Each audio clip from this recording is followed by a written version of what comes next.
for that. Always got to one-up you, man. But, yeah, last night I'm doing my show prep, and I realized, it's Agenda-Free Friday tomorrow. I know. It's been a minute. Dude, it's one of my favorite days of the year. So exciting. First Agenda-Free Friday fun. of 2024.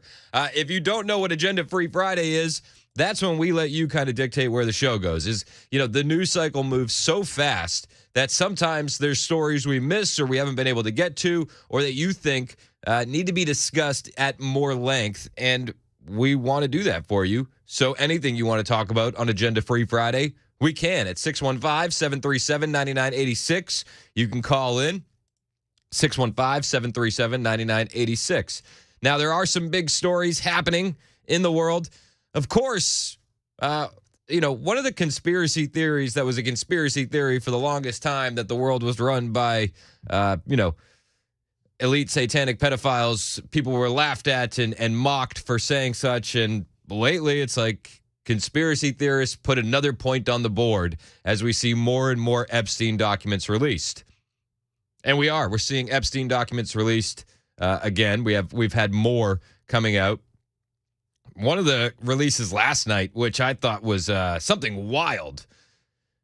Bill Clinton marched into the Vanity Fair office and threatened the staff not to write about Jeffrey Epstein, Virginia Roberts Giuffre claims in the latest bombshell court documents. So the claim is that Bill Clinton marched into the offices of Vanity Fair and demanded that the magazine halt the planned publication of a story about Jeffrey Epstein. Now, this claim was made in a May 2011 email discussing an interview to promote her planned book. She said that Clinton walked into Vanity Fair and threatened them not to write sex trafficking articles about his good friend, Jeffrey Epstein. Now, to be fair, the only thing supporting this claim is that email from the court documents. There's no actual evidence for the wild claim. But is it out of the realm of possibility? Is it out of the realm of possibility? I don't think so. In fact, it seems pretty possible altogether on its face. Here's the email. It's a reply from Virginia Giuffre. Says, hi, Shaza. Good points, all of them. I'm looking at both sides to the picture. On the upside, it will give exposure to build up publicity for the case and the story. But like you said, it must be carefully written and not given any notions about the upcoming book and or any new info. When I was doing some research into Vanity Fair yesterday, it does concern me what they could want to write about me, considering that Bill Clinton walked into Vanity Fair and threatened them not to write sex trafficking articles about his good friend Jeffrey Epstein. Should I be asking what this story is about, what they're pertaining to? So it seems like she was going to do an interview with Vanity Fair, and she was kind of nervous because they had been threatened in the past by Bill Clinton. It goes on to say, I wouldn't want to give the public a bad image or anything like that. I don't know. It's all such a gamble. She feels like the magazine is compromised because it seems like the information was leading her to believe that Bill Clinton had already threatened these people. It goes on, I just thank goodness for having a friend like you on the inside who knows how to deal with the viciousness of today's world. I will let Brad know what you have recommended. Thanks again. Fascinating. Fascinating stuff. So did Bill Clinton walk in there and threaten Vanity Fair? Maybe. Again, the only evidence that supports that is the email from Virginia Giuffre. So take it with a grain of salt. But then again, it's Bill Clinton and Jeffrey Epstein. It's not a stretch of the imagination at all. Need I remind you that Jeffrey Epstein had a painting of Bill Clinton in the infamous blue dress and red heels hanging in his home. Jeffrey Epstein, for what it looked like, seemed like he owned Bill Clinton. In fact, Alina Habba, Trump's attorney, was on the Patrick Bet David podcast and was talking about that infamous painting that hung in Jeffrey Epstein's home. What's going on with this guy? I don't know. Is that the actual painting? That is the That's painting. beyond weird. You know what's telling is Prince where he put that painting. That painting was in the entrance. So when you came in, right, the entrance of his apartment in New York, I believe, that painting was in the entrance. Why? That's a power play. That tells you, I own you. Wow, big. That's I own so you. Gangster. That was in Clinton's? No, that was in Epstein's apartment. Holy Manhattan. shit. When you walk into we can fact check me, but when you walk into the right, it's there. You put a former president in a dress and high heels in your entry of your apartment. Yeah. What does that say? My own. Wait, is that supposed to be the Lewinsky dress, by the way? If you put a former president, a painting of them in a dress and high heels, what does that say? To which the other person on the podcast goes, it says, I own you. And if you take what has been rumored that this was a blackmail operation all along, who would he have more blackmail on than Bill Clinton? Who? Wild stuff. I got a text here at 615-737-9986 from Joe. Joe said, so if you love callers so much, why only take calls on Fridays? What? Show starts at 9. We do it Monday through Friday. Monday through Friday. Every day. We took a bunch of calls this week. Oh, yeah. Every week. Every week. We're always down. Phone lines are always open. Yep. And if you disagree, top of the line. Bingo. That's it. Hit him with a bingo on that one, baby. Bingo. Austin in Westmoreland on this Agenda Free Friday wants to talk about the president of Harvard. What's up, Austin? Well, I was listening to Dan the other day, and it's something I had missed before, and he was talking about this woman was screaming racism, and I thought, I didn't know what color she was. How can I be a racist? Well, that shows that you're a racist right there. You have to acknowledge the color and then acknowledge your privilege and then work to do better and be an ally, Austin. Well, I guess that's what it boils down to. Anyway, it. it's the first time I've called you. It's nice talking with you. Hey, man, I appreciate you calling. Thanks so much. Anything you guys want to talk about, we can talk about. 615-737-9986. Again, it doesn't have to be on topic. We can go off topic. We can go talk about whatever you want to talk about. Like Ray texted in, hey, Chris, are you aware that the Iowa shooter was trans? Why, yes. Yes, I am aware. If you missed it, there was a big story yesterday, a school shooting in Iowa. Sad. Absolutely sad. But I suspect that this will be swept under the bus very quickly because the Iowa school shooter at Perry High School was confirmed by police to be the student Dylan Butler. And if you look at his social media, he's quote-unquote non-binary, gender fluid, and transitioning, according to his own social media. And it's pretty suspect when you look at this guy's social media because you could only look at it for a couple minutes because TikTok scrubbed it from the internet almost as quickly as it was found. Luckily, Elon Musk owns Twitter now, and all of that was archived and posted on Twitter for everyone to look at. But I suspect that this school shooting will be swept under the rug as quickly as it happened and became news yesterday because Butler allegedly had a TikTok account where he went by the username Took Too Much. And the student's last post was him inside a bathroom stall with a duffel bag on the ground next to him. The still video features the words, Now We Wait, with a song posted to it called Stray Bullets. The account, which was wiped by TikTok, featured an anime girl as the avatar, with the biography only featuring the gay pride flag.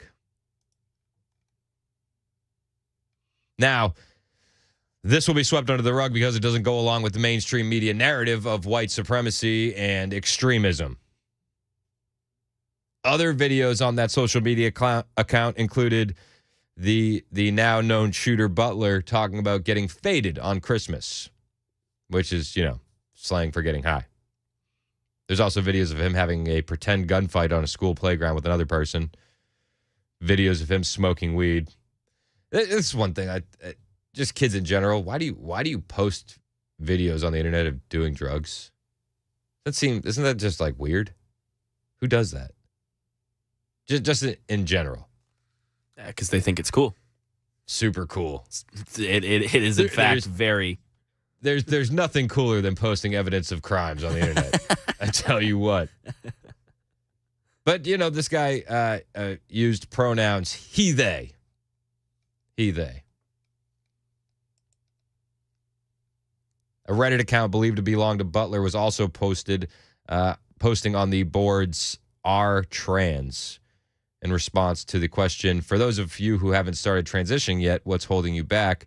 And his alleged username, Dylan Pickle 1996, said, I don't want to look ugly. But the shooter allegedly, transgender or non-binary. One of those.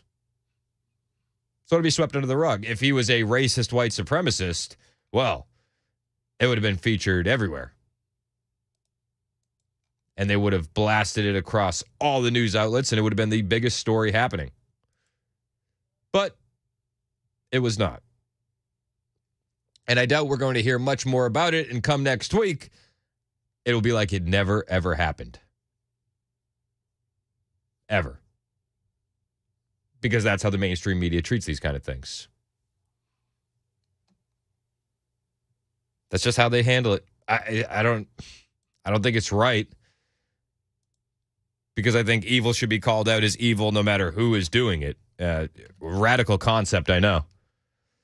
But as we saw in Nashville with the manifesto and the Covenant shooting, they didn't release that either because it didn't go along with the narrative. Had the manifesto been, something along the lines of white supremacy, it would have been released within 24 hours, 48 hours. But it wasn't. It was anti-white, it was racist, and it had to do with the fact that the shooter was transgender.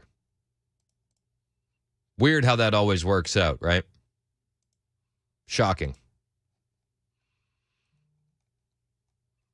Crazy. I mean, it's just frustrating me because the way the media has bias on these things is so clear and so apparent. But it doesn't really ever break the mainstream narrative. In fact, going back to the Covenant shooting, I have family members who, aren't conservative, don't listen to conservative news outlets, and they didn't even know that the Nashville shooter was transgender. Blew my mind. Blew my mind that they didn't even know that. But this is what happens when the media doesn't cover certain aspects of the story. Another radical alphabet activist committing a mass shooting at a high school in Iowa. And this keeps happening. It's a growing trend. The Nashville shooter identified as trans. The Colorado Springs shooter identified as non-binary. The Denver shooter identified as trans. The Aberdeen shooter identified as trans. Now, I'm not saying just because you're a kid transitioning, that means that you're going to shoot up a school. But I would argue that something that these shooters had in common as well is something else you're not allowed to talk about, which is the antidepressants or anxiety medicine or the SSRIs or maybe even the hormone drugs. But mood-altering drugs, another aspect of these school shootings that you're not allowed to talk about.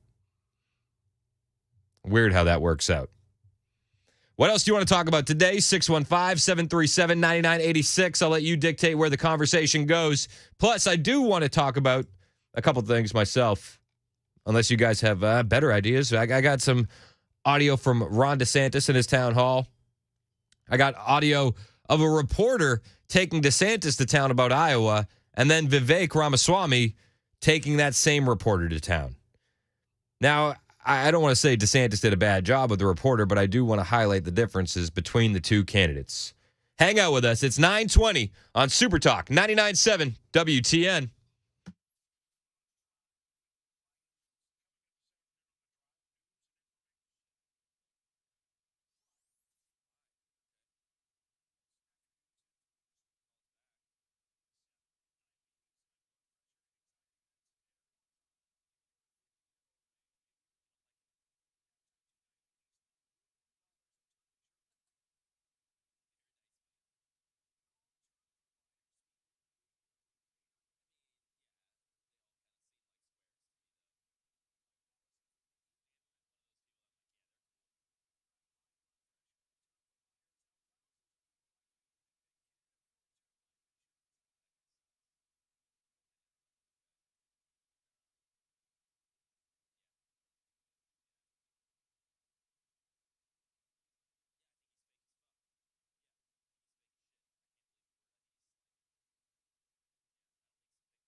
Stronger than expected jobs report and President Biden's first campaign event of the year. These stories and more at 9:30 on Super Talk 99.7 WTN.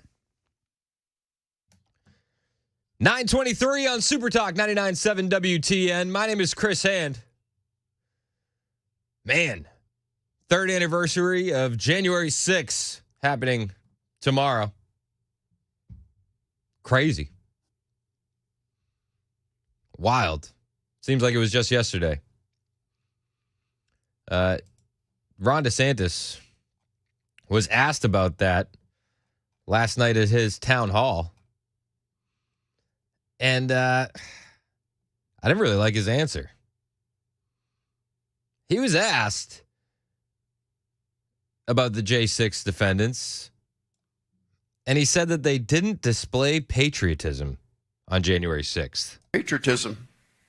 Did the January 6th insurrectionists display patriotism, as some of them claim they did?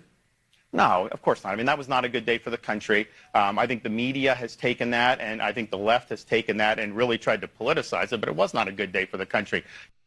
It was not a good day for the country. I mean, we can agree with that, but they didn't display patriotism?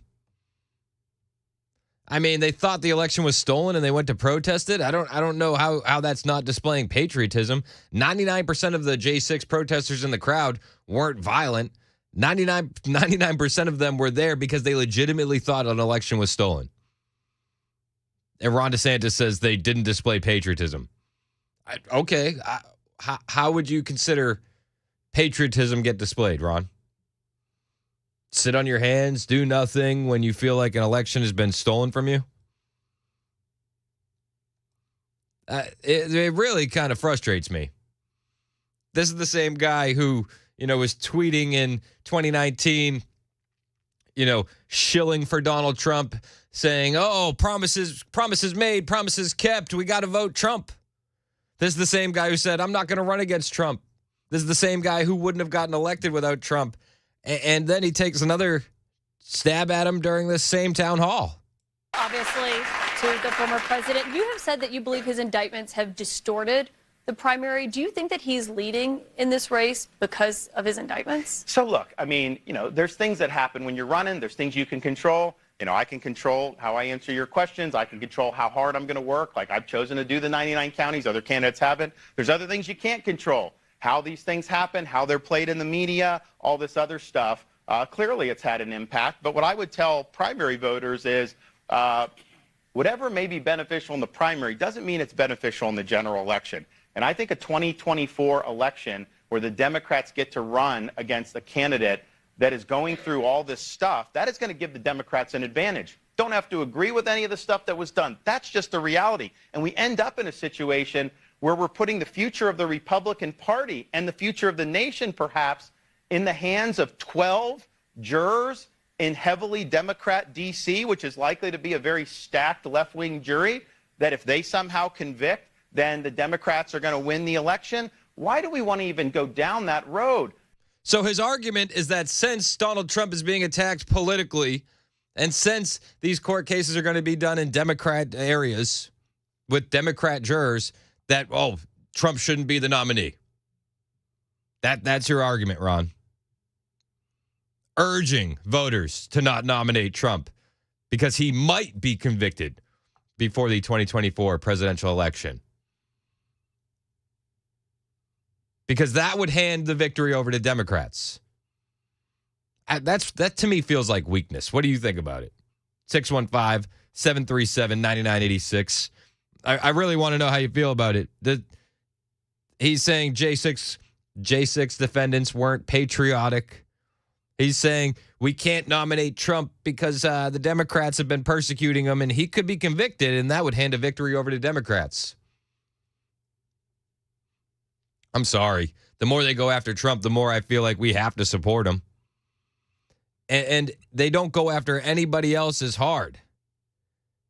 It's one of those things. If the target is on someone's back, it's probably because they're doing the right things. And nobody has a bigger target on their back than Donald Trump. And also, you look at these polls where Biden is losing support from black voters, Hispanic voters, young voters. Do we really think that DeSantis is the guy that's going to get that support? Do you really think Nikki Haley is the lady that's going to get that support? I hate to break it to you, but there's no way that the black vote goes to Nikki Haley or Ron DeSantis in the way it will go to Donald Trump. None. Not a planet that's going to happen on. He doesn't have that kind of support in the community, DeSantis. Nikki Haley doesn't have that kind of support in the community. The support that these guys have, and Ron had, are from big financial backers, old school neocons. That's the support that they have. And that's exactly the kind of support that we're trying to get away from in the Republican Party. That's exactly the wrong kind of support. DeSantis changes his positions based on his donors. He changed his position on Ukraine because of a donor. Nikki Haley is getting funded by big Democrats that went to Epstein Island. Sharon in the borough, what do you think about these DeSantis comments? You're next on Super Talk. What's up, Sharon? Hey, good morning. Okay, so I've been a big DeSantis fan for a long time and was planning on voting for him. But he said a couple of things lately, the one you've been talking about just now, that have really concerned me, because I do believe J6 was very patriotic from the right side, from the Republicans or the right or whatever you want to conservatives. say. Conservatives. That was very patriotic, absolutely. I believe that the ones that weren't were mostly the Antifa, the left, the FB, the fake FBI. Yeah. You know what I mean? Yeah, it was ridiculous. That was all planned. I believe it was all planned and made, because they hate Donald Trump. And I don't hate Donald Trump. I voted for him twice. But I really feel like it's past his time. If they had really fought, and I'm disgusted with pretty much every senator, the whole Congress, for not fighting for Donald Trump back then, because I believe he won. There's no way Joe Biden got 81 million votes. There's no way. I believe Donald Trump won, and he should have been president. And I'm disgusted still with pretty much all of Congress for not fighting for him. And I think he should have been president instead of Biden. However, he's getting a lot older. I've been seeing some missteps from him and even some kind of vicious attitude a little bit, even more so than before, because he doesn't mind lying about people, and I don't like that. There's a lot of things I don't like about President Trump, but he was. Well, I mean, listen, no candidate is going to be perfect, but I don't think that there's anybody else that's going to fight as hard as him. I appreciate your call, Sharon. It's 9:31 on Super Talk 99.7 WTN.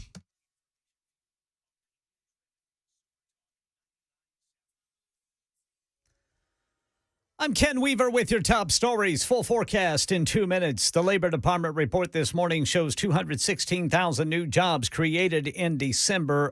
Alex Christoforous says it's more than what economists expected. Unemployment now has been below 4% for nearly 2 years. We saw job growth in a lot of the areas we talk about month after month: government, healthcare, construction. We did lose jobs, though, in transportation and warehousing, but overall, a much stronger than expected report. And we'll be listening for what President Biden might say about it at his first campaign event of the year today. In a big speech in Battleground, Pennsylvania, he will argue that this race is an urgent fight for American democracy, that Donald Trump and far-right extremists are a threat and a danger to the very freedoms on which this country is founded. They say a second Trump term would be even more extreme and dangerous. That is Mary Bruce reporting, and the latest news. Weather is next. I'm Ken Weaver, WTN News.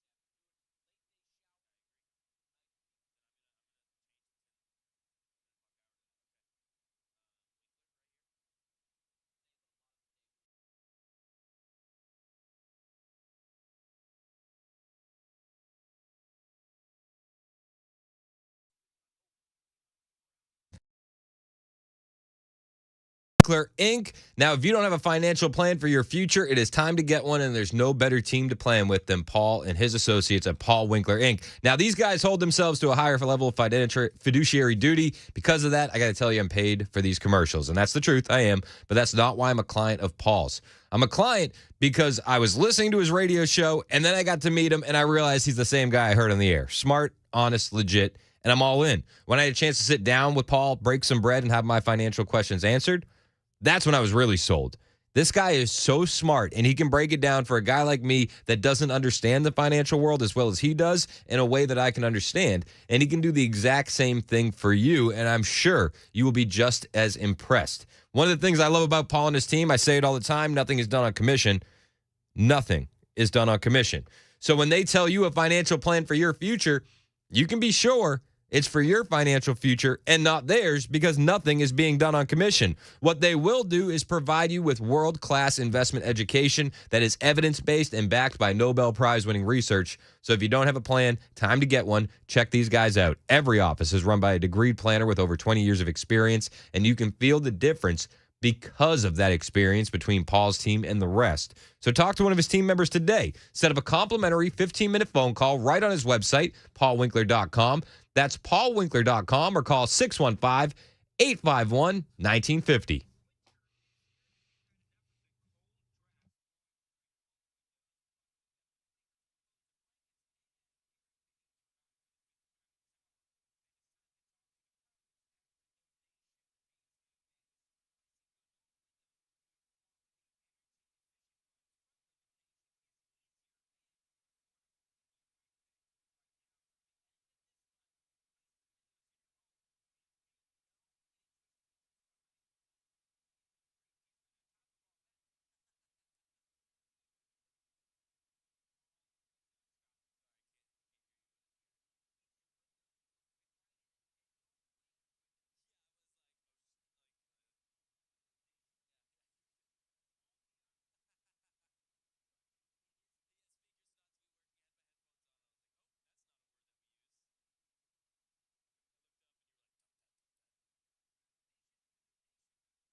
Patriotism.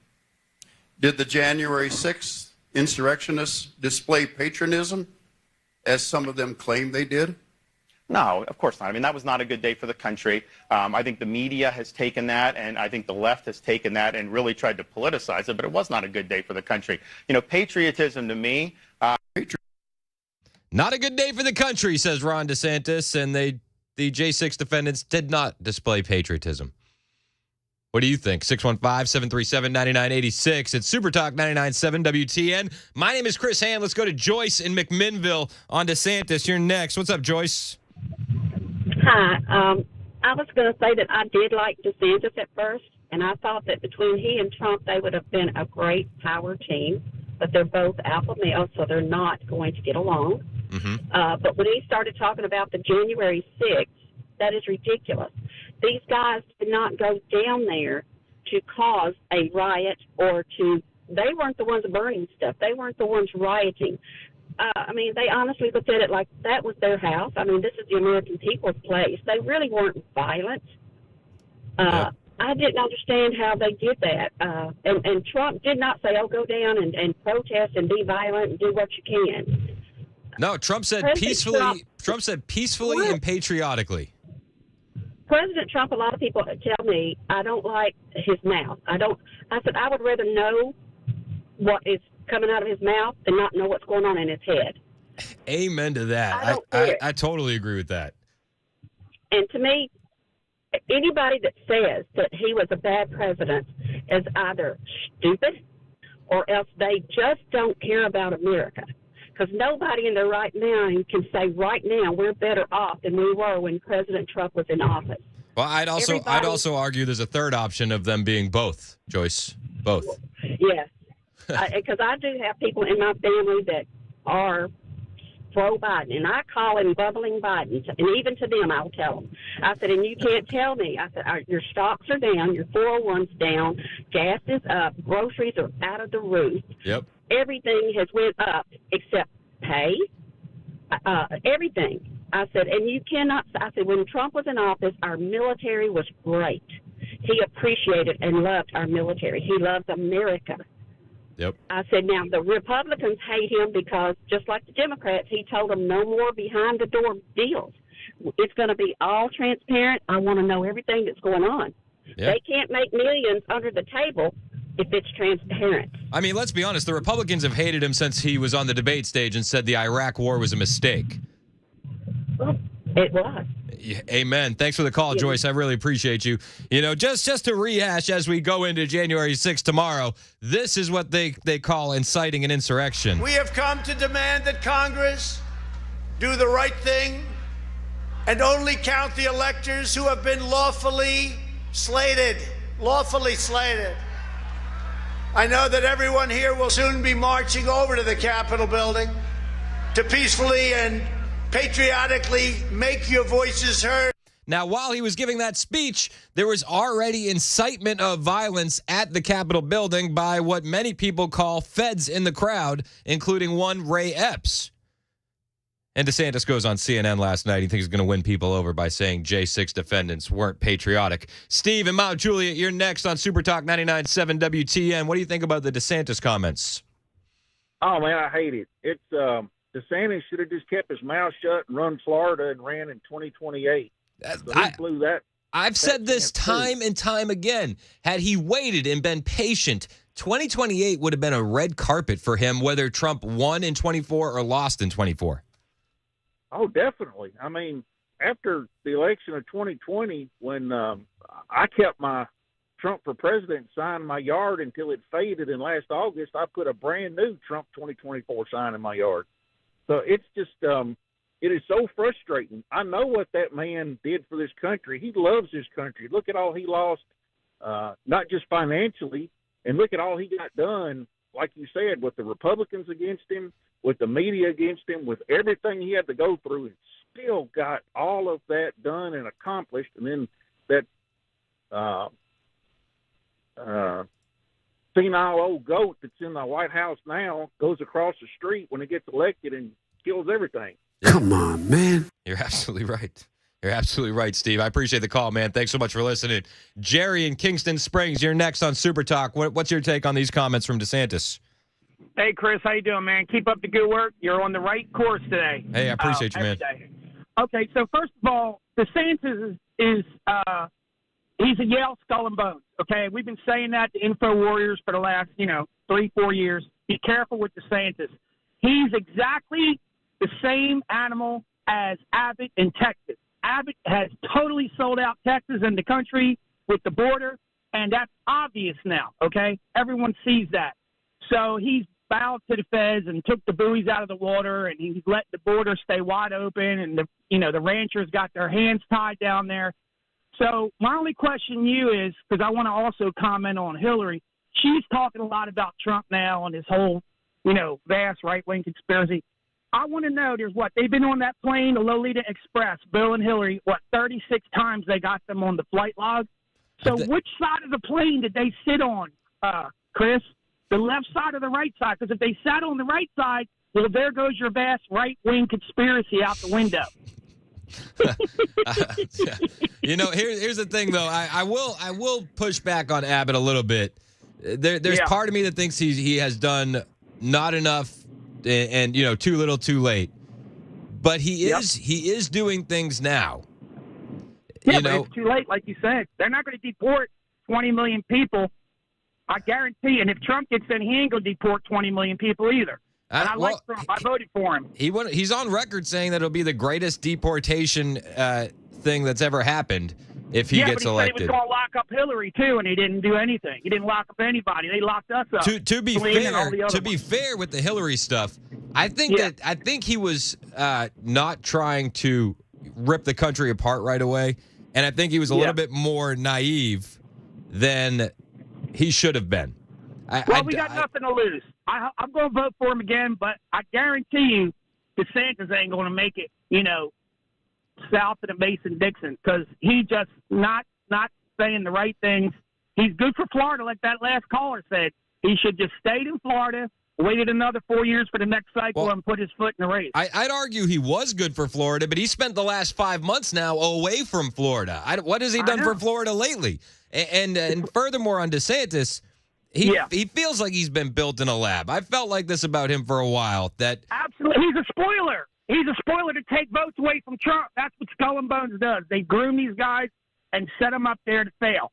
I mean, and he was originally even like everything feels fake about it. Even down to like originally he pronounced his name DeSantis, and then they changed that. You know, like it's like everything was done in a lab with this guy. Absolutely, I agree 100%. Hey man, I appreciate you. Happy New Year. Hey, Happy New Year, Chris. Happy New Year to you. Bye-bye. All right, it's an agenda-free Friday. We'll talk about anything you want to talk about at 615-737-9986. We're getting a couple of calls about support animals. Support dogs? People want to talk about the pets? Yeah, there's some sort of dog issue. I don't know if I'm fully aware of it. Maybe we could have Jimmy or Pam let us in on that. There's a bill being introduced that will ban support animals from hotels and restaurants. Oh, I did see that. Okay, unless they are trained or being trained to actually support people with disabilities. How do you prove that? Well, that might be in the language. All right. Let's go to Pam in Nashville. You're next on Super Talk. You want to talk support animals on this agenda-free Friday? What's up, Pam? Hey, good morning. Yeah, I'm actually a social worker. I used to work in the mental health field for many, many years. And there is actually the support animals especially for mental health illnesses. They actually do go through training, and they're supposed to have documentation, especially from, that these animals are trained, and also that the animals, especially dogs. I don't know about any other animals, but I'm more familiar with dogs. That they're usually outfitted with a vest. And it specifically says, "Do not pet me. Do not," because they are trained. And I've noticed over the past couple of years, especially since COVID, we've had a lot more of, well, I'll bring my animal into Walmart because it calms me down. Well, that's wonderful. That's great.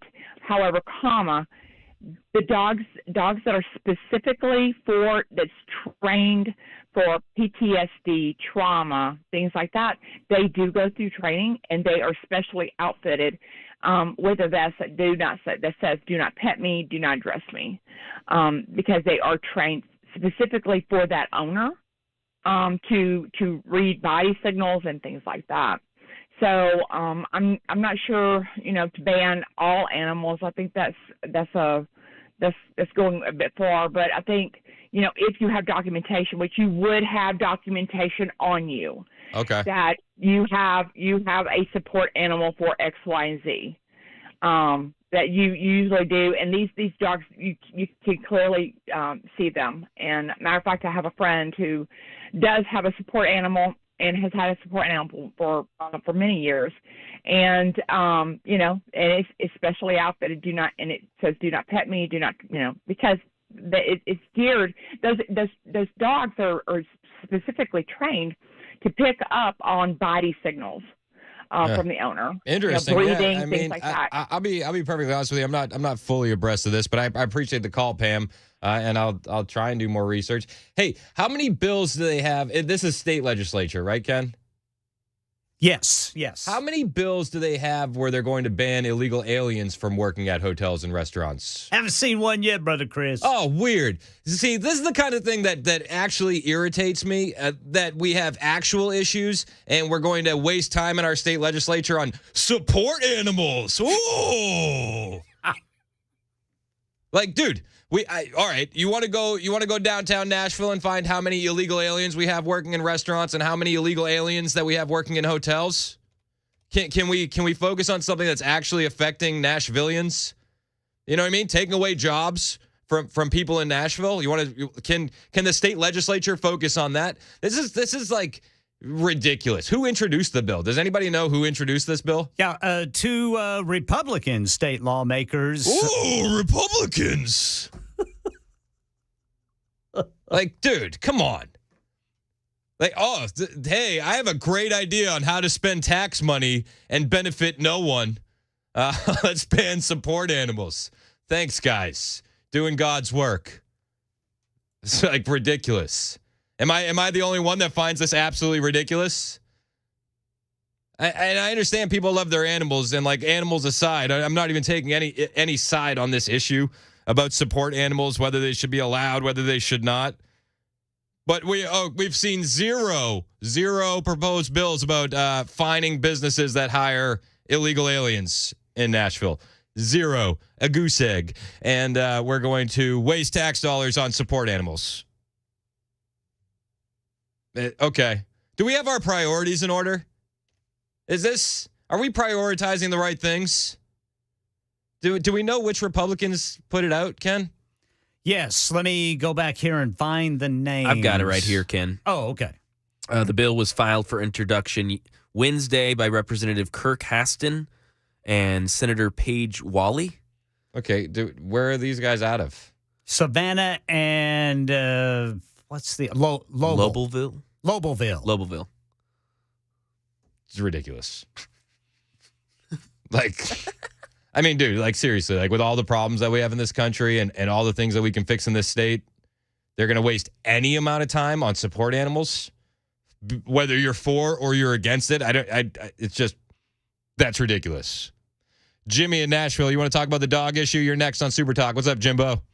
Yeah, how's it going, man? Good. I just want to say one quick thing. I love the Gang of Four in the morning. Man, y'all crack me up. But on the dog issue, what are the legal aspects? Say I'm in Walmart and somebody wants to bring Buford, their Rottweiler, in, and let's say something happens and he gets aggressive and he bites someone in the store.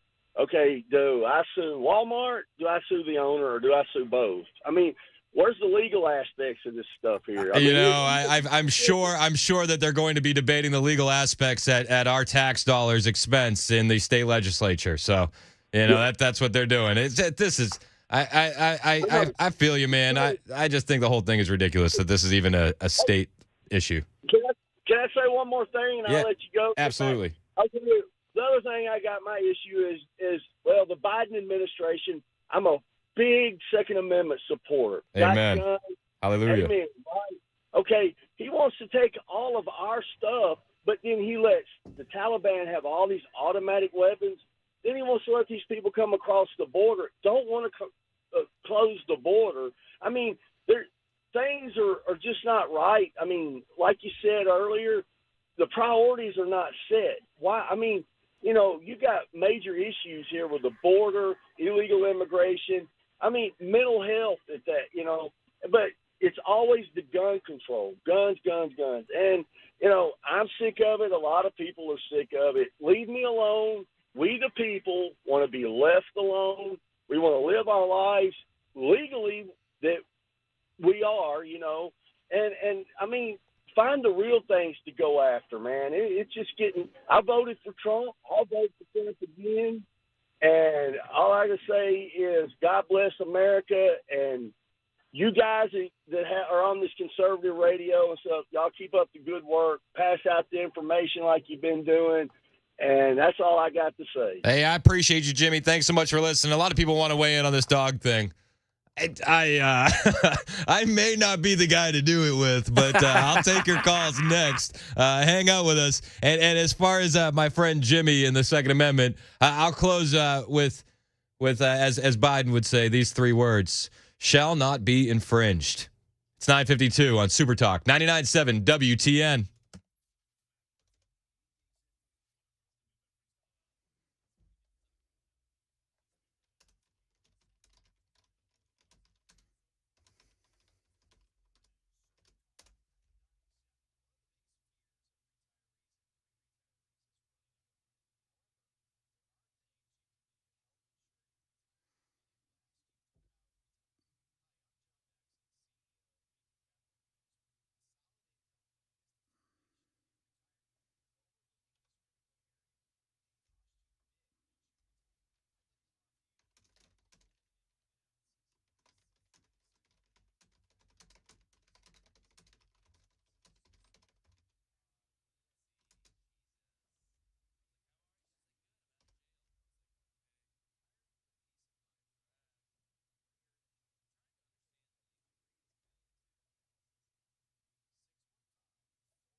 All right, got the right shoulder blocked. This is going to be in north downtown, affecting 65 southbound, right before I-24 heading downtown. And with a 30% approval rating, President Biden holds his first campaign event of the year today. Details at 10 on Super Talk 99.7 WTN. Thank you, Ken Weaver. It is 9:55 on Super Talk 99.7 WTN. My name is Chris Hand.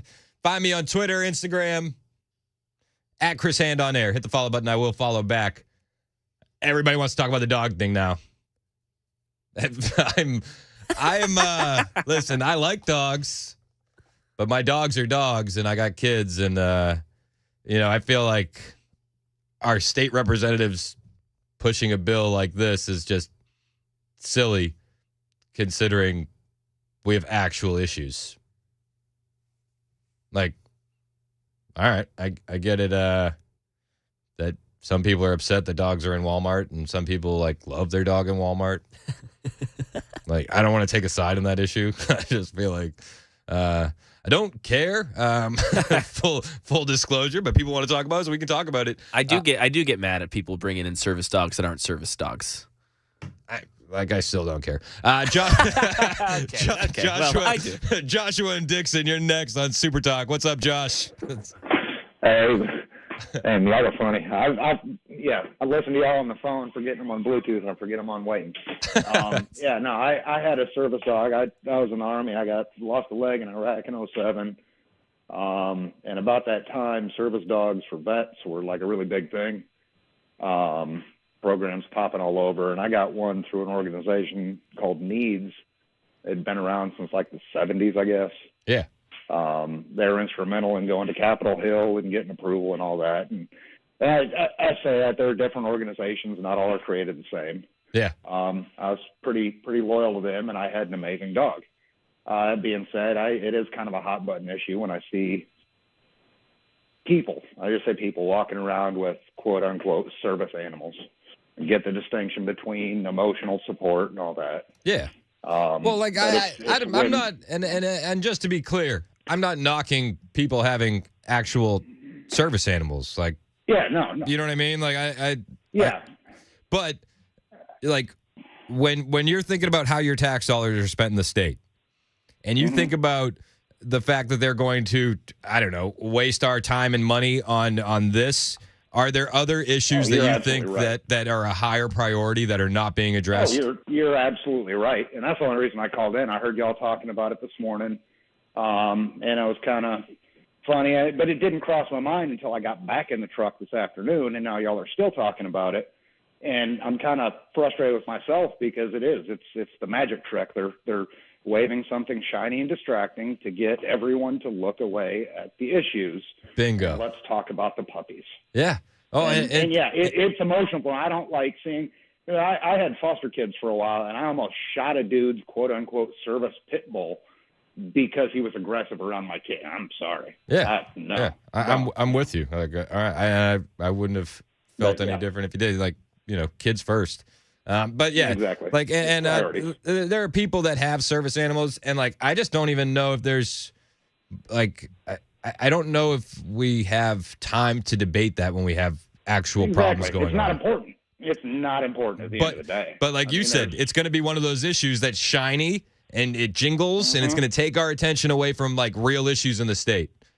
Exactly. Yeah, man. I appreciate the call, Josh. Thanks so much. Hey, I appreciate the time, y'all. Let's go to John in Gallatin who wants to talk Trump. You're next on Super Talk 99.7 WTN. What's up, John? Thanks for holding. Sure, Chris. Thanks for taking my call, and thanks for letting me be heard. But I'm just a low-level terrorist and a conspiracy theorist. Oh, perfect. Get that out of the way. That's my kind of guy. My kind of guy. What's up, man? This country, everybody knows, all the conservatives, all the Christian folk in this country know that we're teetered on the edge. Yeah. If we want to maintain a free society, a free country, and a great country. If, Donald Trump has been bit by the deep state, corruption, and the injustices in the Department of Justice and all that, seeking the IRS on folk. Mm-hmm. He is our only shot in 24 of delousing our country of these people. Yep. Nobody else that we can put in there is going to go after the deep state like Donald Trump. And people need to be told that because the voters in this country have very short memories. When we go to the polls this fall, we have got to put Trump back in there and let him delouse our government. I'm with you, man. And it's one of those things. He keeps getting hit. He keeps getting hit, and he keeps getting back up. And I don't know if there's anybody else that would keep getting back up the way this guy has. Well, it's just like the previous caller talking about the shiny things. There's going to be a lot of shiny things that's going to be flashed in front of people between now and November. Yes, sir. Totally get that. Thank you for what you do. I'm glad there's a conservative voice out there people can listen to. Thank you, sir. Hey, man, I'm glad I got conservatives like you listening and calling in. It's 10 o'clock on Super Talk 99.7 WTN. Another great man standing by right now, Ken Weaver, with the latest headlines.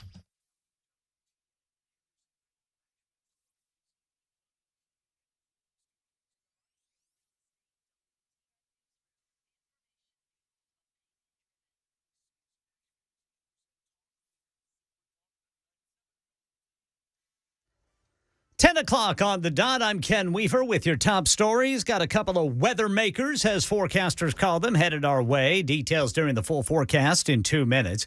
With a 30% approval rating, President Biden's first campaign ad makes no mention of the economy or accomplishments or the southern border. So what's he going to say at his first campaign event of the year today? President Biden is hoping to jumpstart his re-election campaign. He's visiting Valley Forge, Pennsylvania today, a key site from the Revolutionary War, where he's expected to lay out what he believes is at stake in the upcoming election. America's still a place of possibilities. The Biden-Harris campaign releasing its first ad of the year, timed to coincide with the third anniversary of the January 6th attack on the U.S. Capitol. All of us are being asked right now, what will we do to maintain our democracy? History's watching. Meanwhile, House Democrats are on the attack. They claim to have a new report showing while Donald Trump was president, his businesses raked in $7.8 million from 20 foreign governments, alleging he violated the emoluments clause in the Constitution. But what is being called into question is when contracts with those businesses were written, some of them before the president even ran for office. And his son, Eric Trump, says all of that money was donated. A French study has found that a drug used as a COVID treatment is connected to the death of at least 17,000 people worldwide. In 2020, during the first wave of the pandemic, hydroxychloroquine, an anti-malaria drug, was prescribed off-label to treat and as a preventative measure against COVID-19. This despite a lack of evidence that it was effective against the SARS-CoV-2 virus. Now researchers in France and Canada analyzing hospitalization data, finding that nearly 17,000 people across 6 countries, including the U.S., may have died after taking hydroxychloroquine, with the mortality rate in those that took the drug rising 11%. That's the latest news. Weather is next. I'm Ken Weaver, WTN News.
10:04 on Super Talk 99.7 WTN. My name is Chris Hand.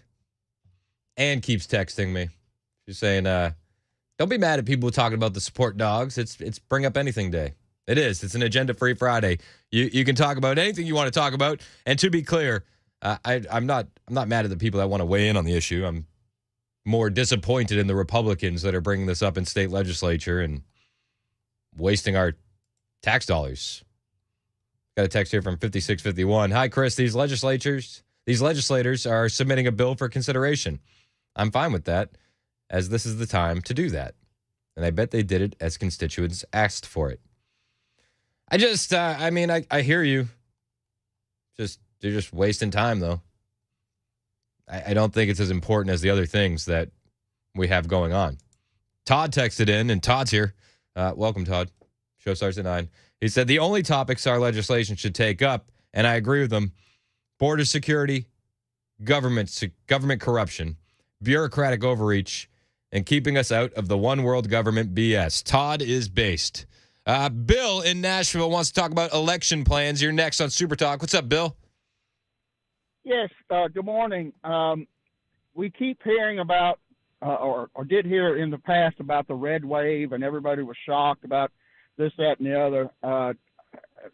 Dan had a guy on and was talking about the election and how small of a twist that the Democrats will do, just certain precincts and certain areas that they don't need to get the whole nation to have, a voter fraud. They just need to get votes from certain areas and certain things to put them over the top. I do think that Biden got more votes than Trump did. I just don't think they were all legal. That being said, I don't think there is any plan in progress for the Republicans to combat this or have any kind of a plan. It seems like every single election year, there are certain states that shut down the counting until they can find the votes. It happens over and over and over again, and the Republicans say when it happens, Shazam, we lost.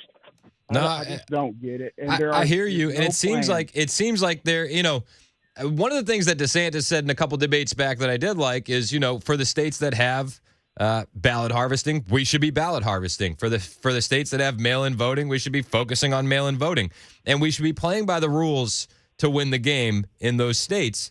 But you're right. I don't think the Republicans have done anything to get ourselves ready in those areas.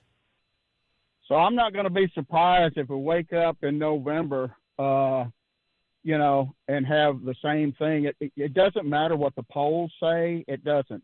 It doesn't matter how bad Biden looks or what he does in the polls. The Democrats stick together. That's why they are with the unions, Republicans. Well, and I hear you. It does seem, though, that the Democrats and the people under their umbrella have been fracturing lately. You have a lot of competing interests under that umbrella that don't mix anymore. You have in Michigan and in the upper Midwest, the Muslim vote is creating a abandon Biden campaign because of his support for Israel over Palestine. You have the LGBTQ pushing their radical agenda. That doesn't vibe with the black community. You're seeing these competing interests butting heads. So I think the vote blue no matter who and the Democrats always pulling in the same direction, I don't know if that's going to be as strong come November as it's been in elections past, me personally. I hope not. Hey, Lord willing, right? Thanks for the call, Bill. I really appreciate you, man. The thing about Biden is he has nothing to run on. In fact, he put out a new campaign ad, but it wasn't like, hey, these are all the great things I've done. It was, hey, be careful, orange man bad. There's an extremist movement that does not share the basic beliefs in our democracy. All of us are being asked right now, what will we do to maintain our democracy? History's watching. The world is watching. And most important, our children and grandchildren will hold us responsible.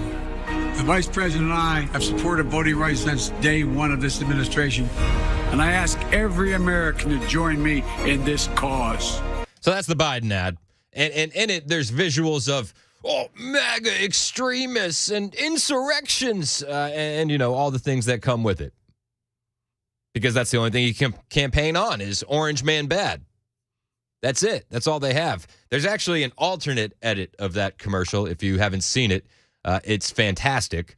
And I put it on my Twitter, @ChrisHandOnAir, where they've taken out all of the MAGA extremists and white supremacy and insurrection kind of material and replaced it with, the damage that Biden has done in this country.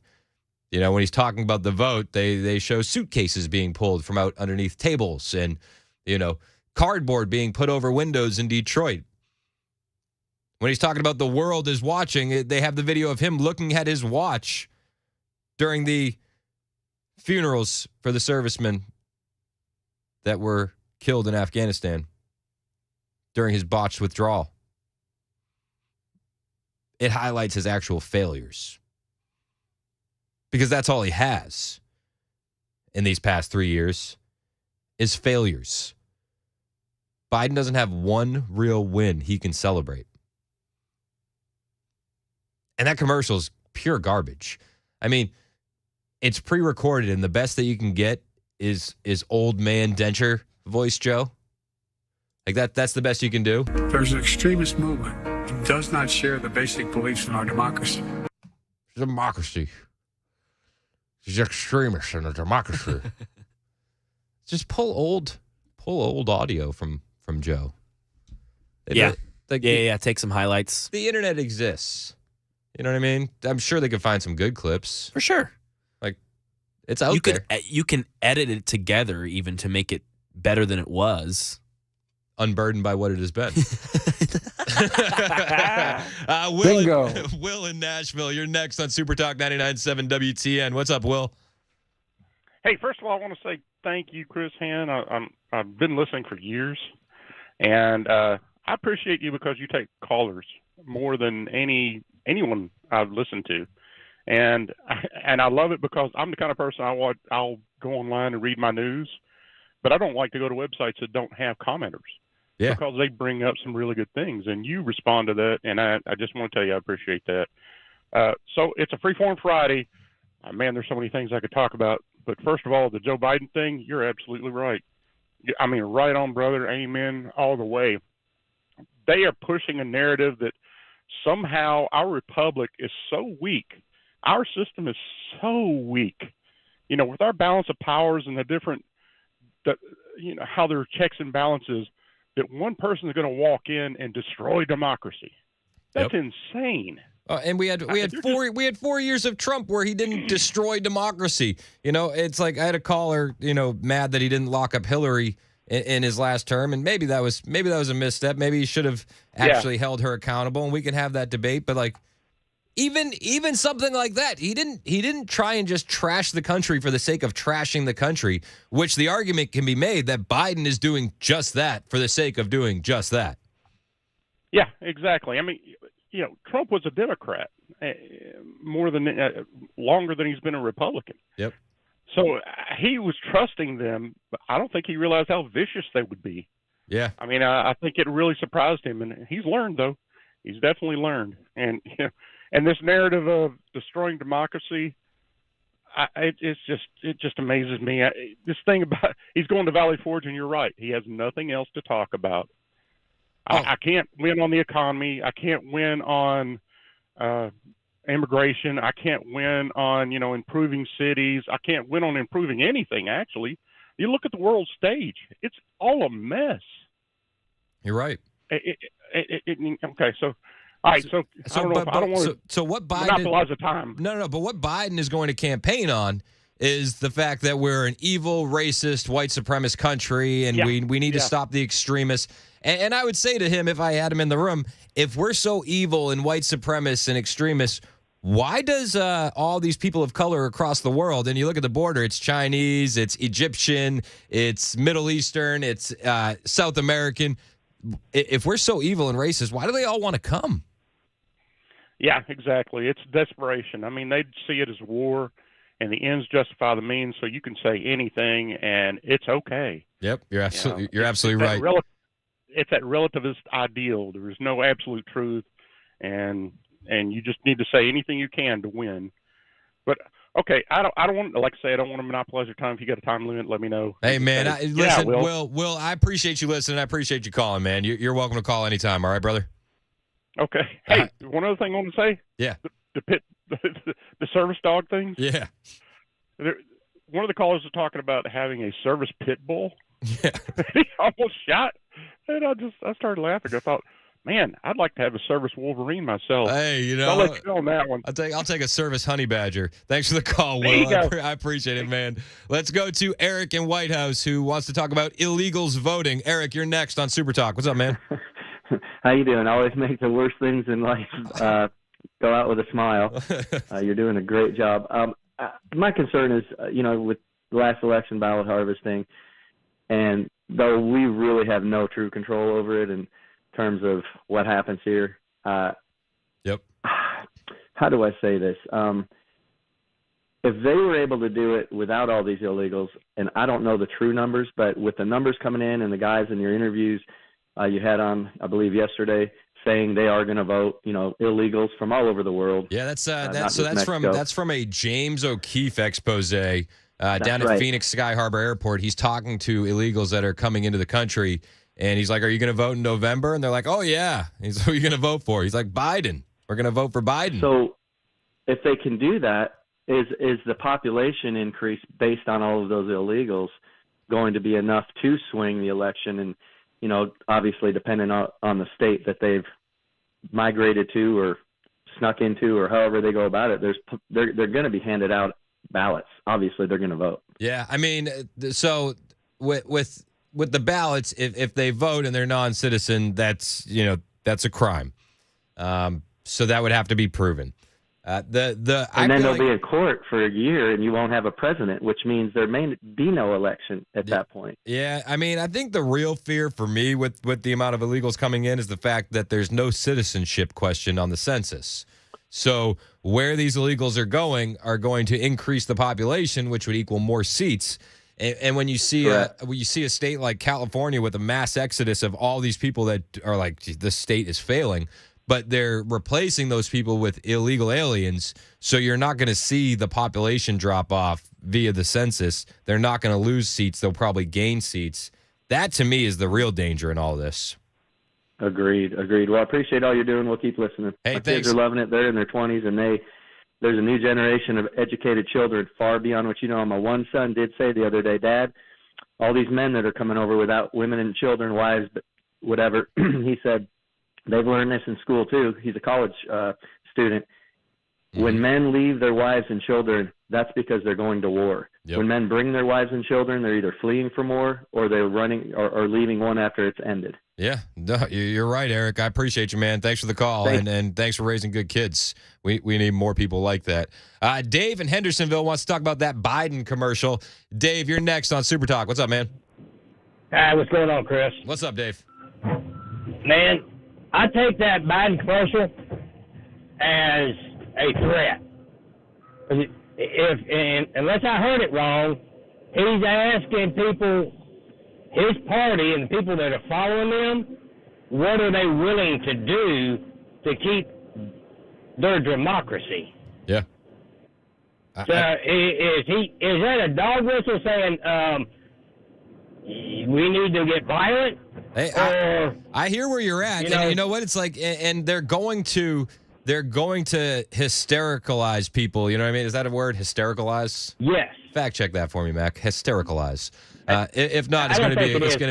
We're gonna work it into rotation. So anyway, they're going to hystericalize their base with this kind of stuff, and then it's like, if you keep repeating Trump is Hitler, is it wrong to steal an election from Hitler? Do you know what I mean? Right. Yeah, that's what they're doing. I'm with you, Dave. I'm picking up what you're putting down, man. Hey, brother. All right, appreciate your call, Dave. Thanks so much. Anytime. I love Dave. Mac threw up his hands in victory when he heard the beeping of backing up. Exactly. Dave is always at work when he calls us, and I love it.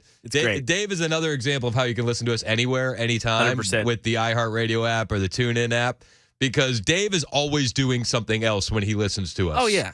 somebody is backing up every time. Exactly. It might not be Dave, but there's somebody near him backing up. Like, he's got to keep his head on a swivel while he's operating listening. a Bobcat while listening to it. He's doing everything. He's doing something. he's doing something much more important than what we're doing. I can assure you of that. Allie in Manchester wants to talk about immigration. Real quick, Allie, you're next on Super Talk. What's up? Okay, with immigration, I don't have a problem with people coming to the United States. That's what our country was founded on. The problem is that they're coming in here illegally, no background checks, no nothing. They're being separated from their family. Well, keep them together, but do the background checks. Keep an eye on them. Do everything legally, and stop upping our gas prices, our food prices, to support these people that are coming in here illegally. Stop taking our jobs away. When I lived in Wisconsin, one of the factories there would have their co-workers, management, and everything else go to Texas and pick up these illegals to come to work at that factory and pay them what we should have been paying, and they're doing it all underneath the table. Yeah. No, I hear you, Allie. It's frustrating. It definitely is. And I don't think that you're wrong to be frustrated about it. Thanks for the call. John and Madison. And the other thing, oh, yeah. No. Go ahead, Allie. the other thing was God should be brought back into the schools and everything else. With the animal issue, the service animal, any animal could be a service animal. There is a kid that has autism autism is a very serious thing. The only animal that he bonded with that could keep him calm and relaxed was a chicken. So it's not funny or anything like that. But you're walking me down. You're walking me down a slippery slope here, Allie, with a service chicken. Yeah, but I mean, if this animal is the only thing that could calm her child and keep this child that has autism calm and relaxed, and she wants to go on a trip, and she has a cage for the chicken, what says and she has the paperwork saying that it's a service chicken, the hotel should allow it. But on the other hand, there's the health issues with that. So either way, it's like, and they're just trying to put shiny stuff in front of you, so all these illegal problems, gas prices, and everything else is just like put on the back burner where nobody can realize what's going on. Yeah, I appreciate the call, Allie. Thanks so much. Legalize service chickens and tax them for revenue. That's where I stand. Bingo.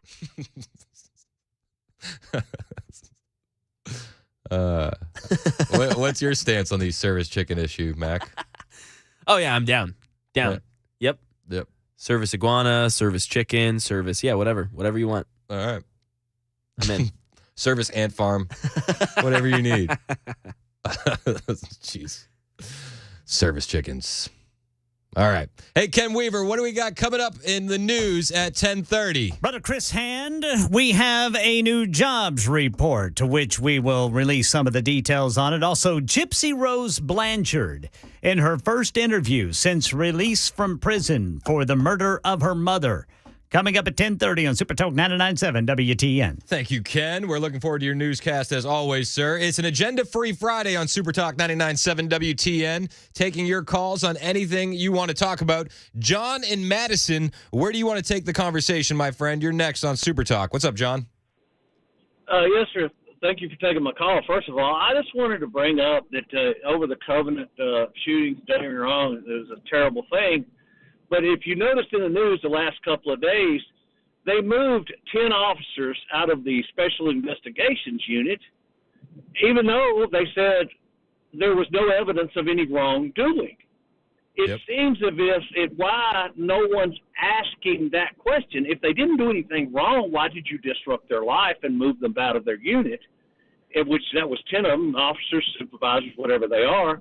And it makes no sense. It seems to me, once again, that if you check into it far enough, you're going to find that probably that squeaky wheel out there at Covenant that has the right to be upset is running everything at this point in time, and it's just not fair for people to have to deal with that, even though they didn't do a thing wrong. Yeah. No, I'm with you. And it hasn't been proven that any of these 10 officers were the ones that leaked it, but yet they have been reassigned. And even if they did leak it, you're punishing them, like you said, for doing the right thing.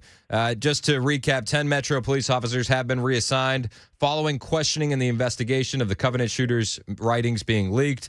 Metro Nashville PD confirmed that. According to Metro PD, the officers are from the threat section of the Specialized Investigation Division, and a spokesperson with the department told Fox 17 News that the officers will transition out of the division next month and that this is a reassignment.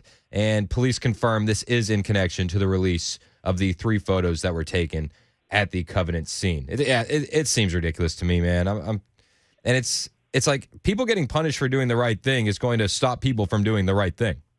Yes, sir, and that's the thing. And, the police department is notorious for jumping up and just that old knee-jerk reaction. At least give these guys their due process. Yeah, absolutely. I'm with you, man. Thanks for the call. I appreciate it. I did see, I just got a breaking news chirp on my phone. House Republicans moved to hold Hunter Biden in contempt of Congress. House Judiciary and Oversight Committee said they will meet next week after the president's son defied their subpoena last month. Republicans on the House Judiciary and Oversight Committee announced they will meet next week to consider holding Hunter Biden in contempt of Congress after he defied their subpoena. The committees are going to meet on Wednesday to consider a report recommending a contempt of Congress resolution against the president's son. So, Hunter. Where's Hunter? Well, he's going to be held in contempt. Interesting.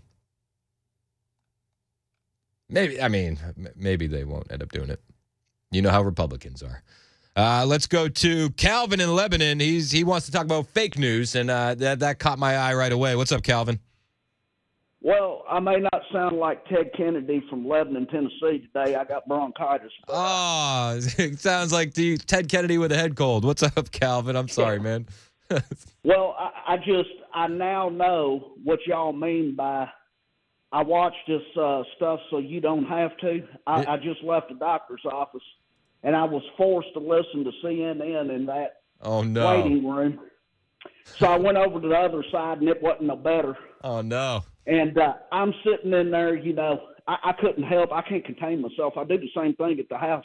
I tell my wife, either get that channel changed or, when the local goes off and this world news comes on, I tell her, get that channel changed because I'm not listening to it.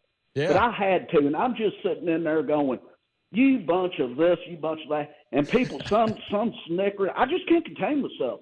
And it's they're talking about Eric Trump and his comments and, oh, that's so funny. He would say this and that. And I'm just sitting there saying, you bunch of freaking liberal. And I'm asking God to forgive me at the same time. But, yeah, I now know what y'all mean by, I'll gladly let y'all watch this stuff so I don't have to. Yeah, Murphy says it all the time. He's usually the one that takes one for the team. I find myself, if I'm watching it, it turns into a type of rage porn for me. And I try to not do that. I limit my intake of the rage porn. Well, there's nothing that can get you on your knees quicker to pray after watching some of that because I literally lose my Christianity. Yeah, you either have to pray or you scream and repent. It's one or the other. And it's so fake. It's like, watching a fake fight, and then you watch MMA and you really see people bleeding. These people on the CNN, I'm just sitting there just looking. Yeah. I don't know who that anchor is on there while they're listening to these so-called professionals. He's just sitting there looking like staring into space as if he knows it's fake, and they got to create this stuff. It's just so fake. It's not. You can see it. Yeah. So. Yeah, I'm with you. I'm with you, Calvin. Hey, brother, feel better, man, and call us back when you're back to 100%. I will do it. Thank you. Thank you, Senator. Calvin's a good sport. He said, I don't sound like Senator Kennedy today. He still sounds like Senator Kennedy. Doesn't he? I felt like he did as well. Are we sure he's not Senator Kennedy? It hasn't been proven, Ken. It hasn't been proven. All right. It's one of those things, too, I don't want to investigate too hard because I like believing that he just may be. You know what I mean? That's how I spent my childhood with Santa Claus. Yeah, I can't confirm or deny. You know what I mean? Jeff in Clarksville wants to talk about Hunter. Where's Hunter? Jeff, you're next on Super Talk 99.7 WTN. What's up, man? Good morning, sir. You know, they're not going to do anything. They're going to get him in contempt of Congress or whatever it is, because Eric Holder did the same thing. He did not comply with a subpoena, and he's hailed as a hero. They're not going to do anything. These well, I don't know what even call them, Republicans or whatever. Just do nothing. They're exactly the same as Democrats, I've always said, except they're a little bit more sneakier. Yeah. They go behind your back. They come up and tell you, yes, we're going to do this. Yes, we're going to do this. And then when it comes down to it, and they have to sign on a dotted line to say, yeah, let's go ahead and do this. They say, well, no, we ain't going to do that. I always go back to, it was like January this time in 2023. McCarthy was like, we're going to impeach Mayorkas day one. All right, it's been about 368 days, and we're just about to get that thing started. So I don't know. Yeah, I don't think Mayorkas is going to get impeached anyway. And if he does, he won't leave. I mean, I just think he's going to do that. Yeah, I'm with you. He's that arrogant. I'm with you, Jeff. Thanks for the call, man. It is now 10:30 on Super Talk 99.7 WTN. Ken Weaver in the news.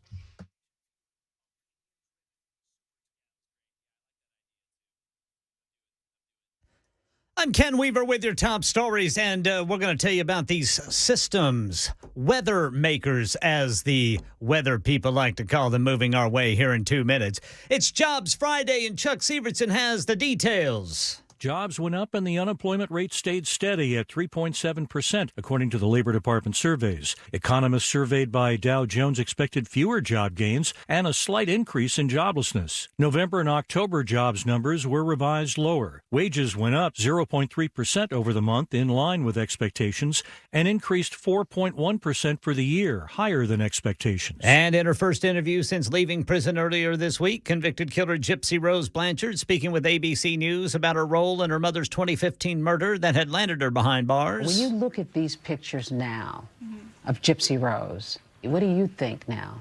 I don't even associate with that little girl anymore. Do you recognize her? I don't.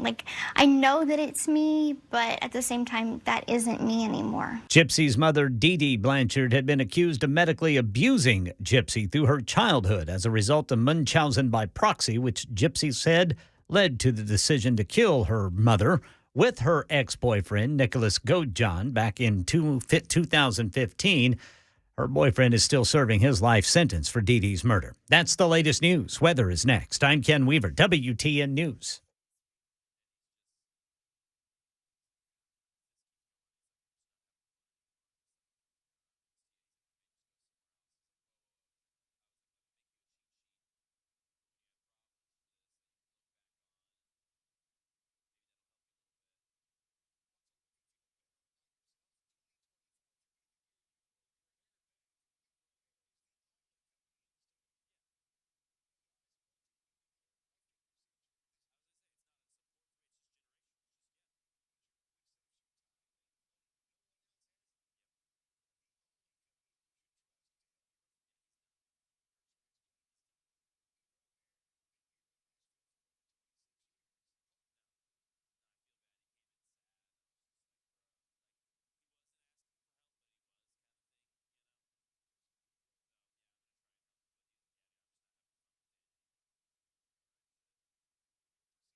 10:38 on Super Talk 99.7 WTN. Hello. Hey, how are ya? That's my Boston accent sneaking in. Hey, how are ya? Nice. You like that? Yeah, it was good. All right. I'm good, by the way. Oh, yeah. Yeah. Oh, good. Yeah, that's good. Yeah. You got your Dunkin' Donuts? Got my dunks, baby. All right, Super Talk 99.7 WTN. My name is Chris Hand. Find me on Twitter, Instagram, at Chris Hand on air. It's an agenda-free Friday where we can talk about anything you want to talk about. Jerry in Hermitage wants to talk football. I know Mac is excited. What's up, Jerry? Woo. Here's my issue. The line of scrimmage is the 10-yard line. Quarterback throws a pass. Receiver gets it on the 20. Receiver runs another 20. But the quarterback gets credited with all those yards when he only threw the ball 10 yards. He didn't throw it 20 yards. Why do they credit him with all the yards? Mac, take this one, baby. I mean, that's interesting. I think it's probably because it's easier to do it that way. Because think about it the other way, Jerry. What if you passed the ball 10 yards and that receiver then backed up 2 yards? So does the quarterback still get credited for 10? Because he threw it 10 yards. He completed the pass, but he'd only get credit for 8 because of a dumb decision by a receiver, So it's probably just easier to take the whole sum there. No, that would be wrong because the quarterback completed his process. It is then a loss for the receiver. The quarterback threw it 10. Credit. Whatever happened after that. Wow. So in that scenario, you'd want to credit the quarterback for a 10-yard pass and credit the receiver for negative 2 yards. If, in fact, that's what happened. Interesting. Okay. Jerry, you would hate fantasy football, I'll tell you that. Hey, and why are they building $1 billion stadium for a losing team? And I will. Yeah, I'll get in on that one, Jerry. I'll let Mac handle the technical aspect, but I'll get in on the $1 billion taxpayer-funded stadium for a loser team. Why do you think they're doing it, Jerry?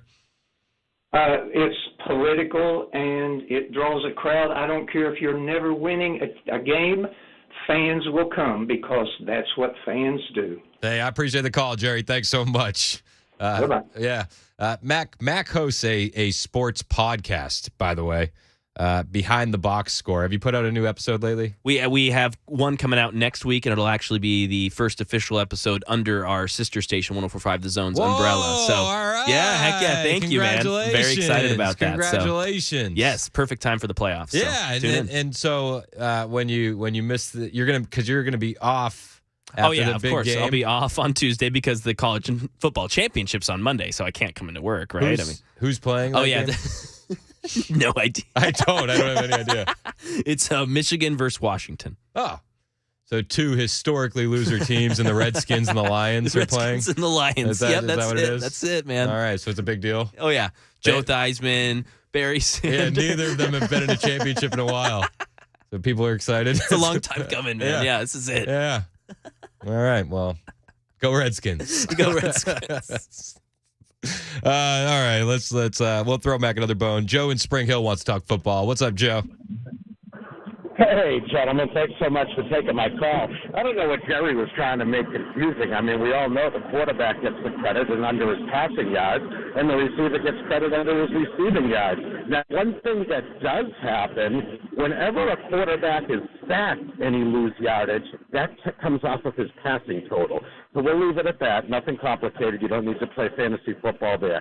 One last thing, since it's Agenda-Free Friday. The young lady from McMinnville, she came strong. Her call was just absolutely spectacular. I just wanted to say real quick, and we always talk about this with Trump, and I say all these things to my, liberal family up in Massachusetts, first you can imagine, born and raised in Brockton. Yes. But I always say to them the same thing. I go, I just want you to tell me one policy of President Trump's that affected you in a negative way. I don't want to hear feelings. I don't want to hear this. Just tell me which policy was negative for you. And nobody can ever do it. Even my mother, my old Jewish mother living up there, I tell her, Ma, I go, you say this and that about Trump. He's the only one that relocated the embassy to Jerusalem. He loves everybody, whether they voted for him or not. And they'll just never understand. Guys, thanks so much for hold on, taking the call. Joe, real quick. The flip side is also true. When you ask them to name one positive policy from Biden, they won't be able to do that also.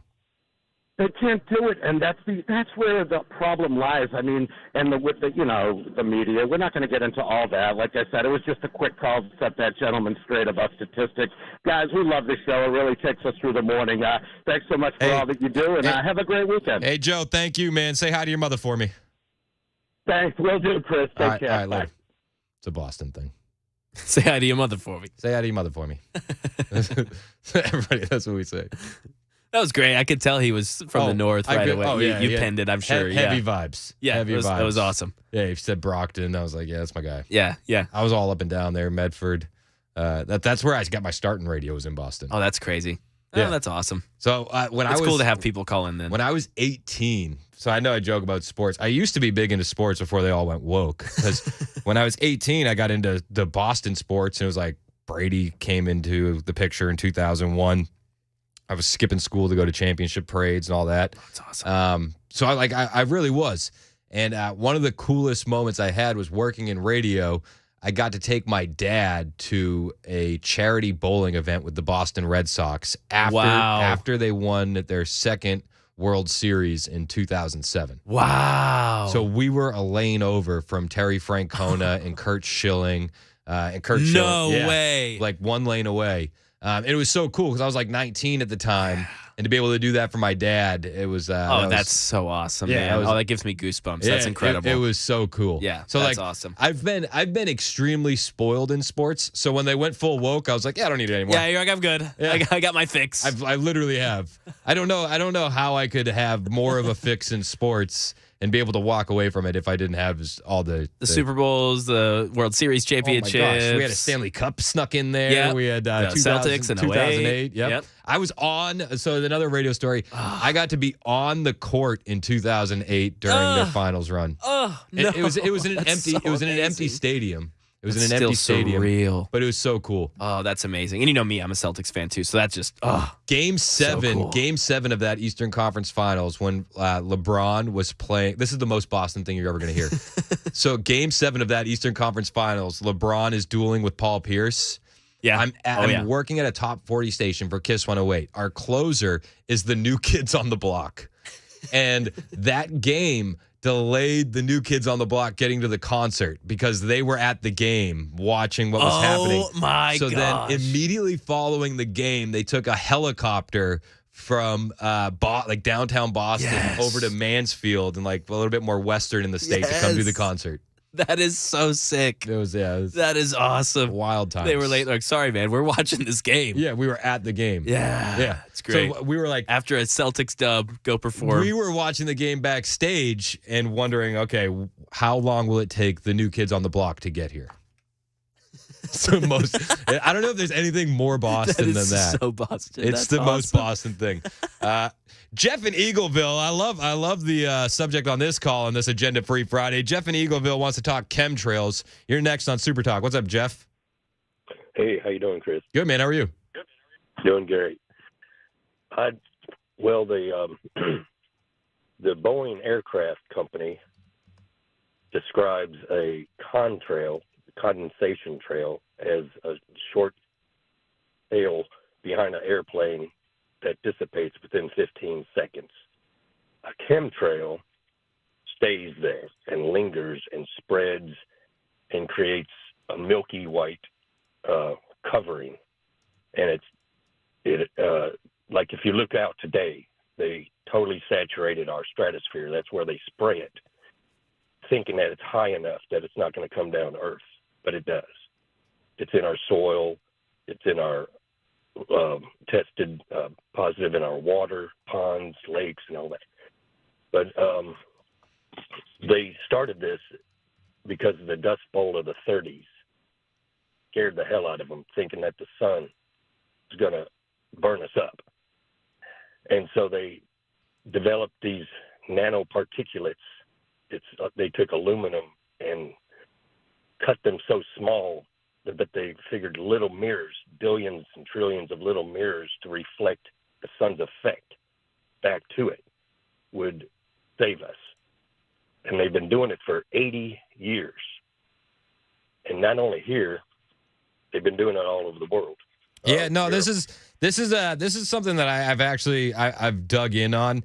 cloud seeding, weather modification, geoengineering, and I'm with it. In fact, New Hampshire, of all states, has House Bill 1700, and that's going in to the 2024 regular session, where they're going to be prohibiting the intentional release of polluting emissions, including cloud seeding, weather modification, excessive electromagnetic radio frequency, and microwave radiation, and making penalties for violation of such violations of such prohibition. So this is a bill that's actually being introduced in New Hampshire. Like, this is a real thing, and I think more people do need to look into it. And I appreciate you bringing it up.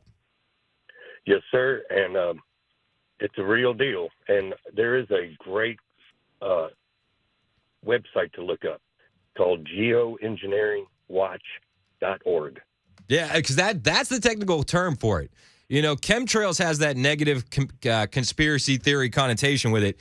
The technical term is cloud seeding and geoengineering. Correct. Yes, sir. Right. Yep. All right. Well, thank you. Yeah, no, I appreciate the call, Jeff. And this is why I love Agenda Free Friday. It gives me a chance to talk about things that are kind of a little bit more out there, a little bit more random in nature, but are affecting people, and there's no way around that. This is a real thing. Yes, sir. Yeah. Hey, thanks for the call, Jeff. Appreciate you. I don't know if they're doing it for all the reasons that people say that they're doing it. You know what I mean? I don't know if they're poisoning people and all that kind of stuff. I do know, and I'm trying to find the article now. I think it was during Vietnam or something like that. One of these wars, they were creating clouds to give cover for planes. So, like, I don't know if it's as nefarious as people think about it, but, like, if you're worried about satellites spying on what's going on at military bases and you have the opportunity to create clouds overhead that would block that, like, I don't know if that's a bad thing. It's so random. Max is like, I'm out on this one. These are the things that I do when I'm like, it's like 1 a.m. and I should be asleep, and I'm like, ooh, found me a rabbit hole to dive in. Yeah. I've never found a rabbit hole that I wasn't diving down.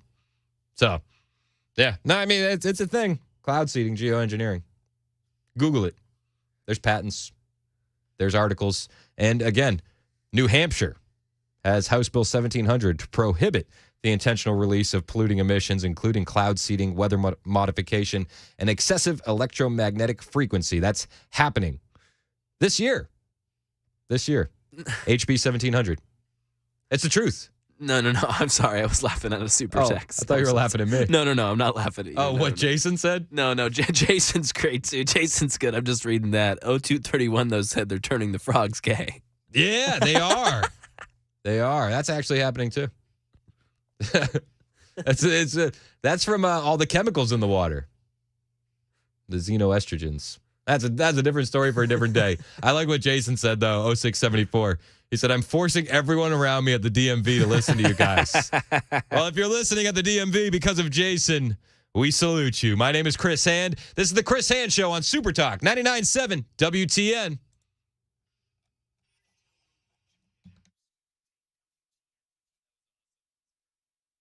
Hey, it's Chris Hand for my friends at Busy Bee Plumbing, Heating, and Cooling. It is time to make sure your heater is working. You know, this is the time of year where winter really kicks in, and if your heater isn't kicking the way it should, it's time to call the guys I trust, Busy Bee Plumbing, Heating, and Cooling. You don't want to wait for your heater to go down before you call them. If you feel like it's not pumping the way it should be, call them now to make sure that you're being proactive enough and keeping your unit in tip-top shape. It could be the difference between repairing or replacing your unit, calling them now. Now, whether you need that annual maintenance or if you need repair currently or if you really just need the replacement on your plumbing, heating, or air system, call who I trust, Busy Bee Plumbing, Heating, and Cooling. You're not going to find a better value on replacement systems. They offer up to 12 months, no payment, no interest with approved credit, and it pays in so many ways to sign up for that annual maintenance on your plumbing, heating, and air system from Busy Bee. And for added rewards and savings, do what we did. Sign up to be Beehive members. It'll get you front-of-the-line service. You'll get thorough annual maintenance on your plumbing, heating, and air systems. You'll get no overtime charges, 24/7, and 10% off all repairs. It pays for itself. Plus, they have convenient Saturday availability for those maintenance calls, so you'll never be left out in the cold. Busy Bee, they're your rude pro partner for satisfaction guarantee. Call Busy Bee Plumbing, Heating, and Cooling. 615-775-7833 or online, busybeehvac.com.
What the stronger than expected December jobs report could mean for interest rates. Also, a stray bullet near downtown Nashville. We'll tell you where it went. And there is a story out there about critters and climate change.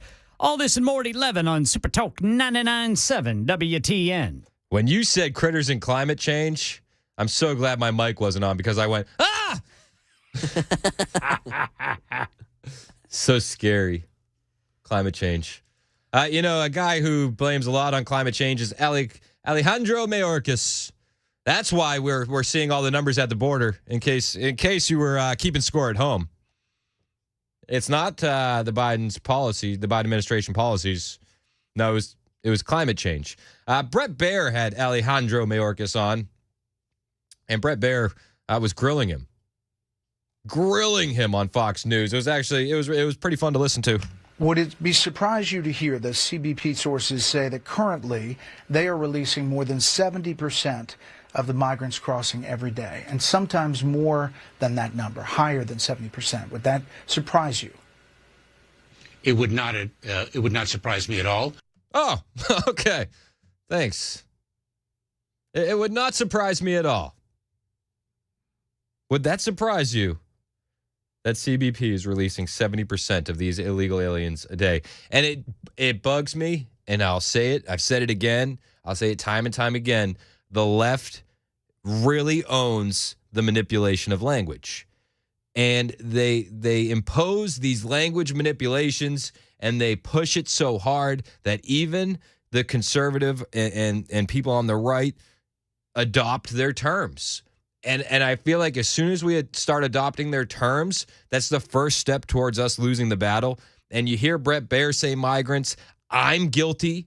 I'm guilty of saying it sometimes myself as well. I'll be reading a news story and I flow right into it. A lot of times I try to make the edit in real time in my head and say illegal aliens, but they're illegal aliens. And Customs and Border Patrol are releasing 70% of who they're catching every day.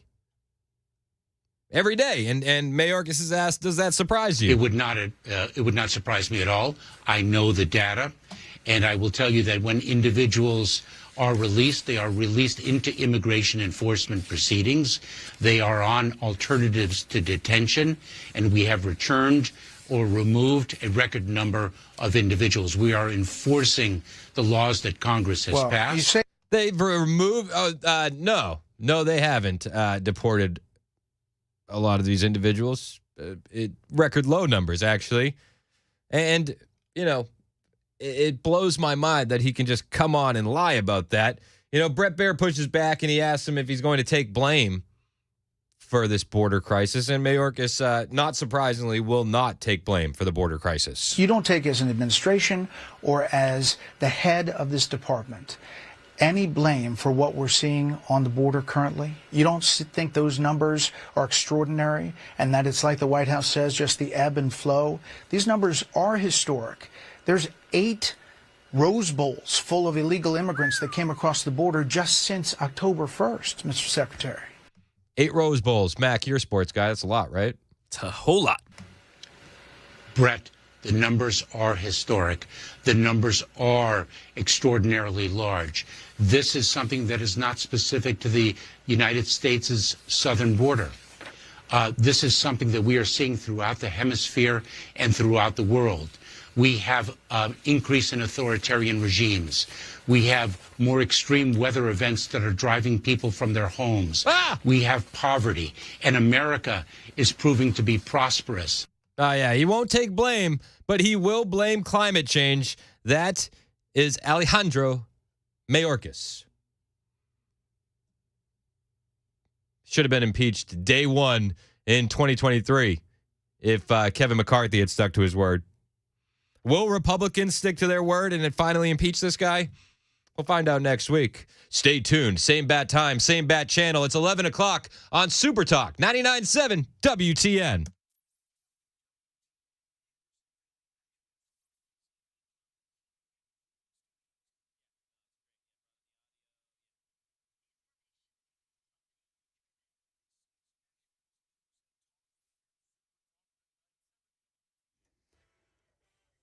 Eleven o'clock on the dot. I'm Ken Weaver with your top stories. Full forecast and traffic in 5 minutes. And right now, some money news. Elizabeth Schulze says the stronger than expected December jobs report could impact interest rates. This morning's report is crucial for the Federal Reserve as it considers cutting interest rates as soon as this spring. If job and wage growth continue to be stronger than expected, the Fed could hold off on those rate cuts until later in the year.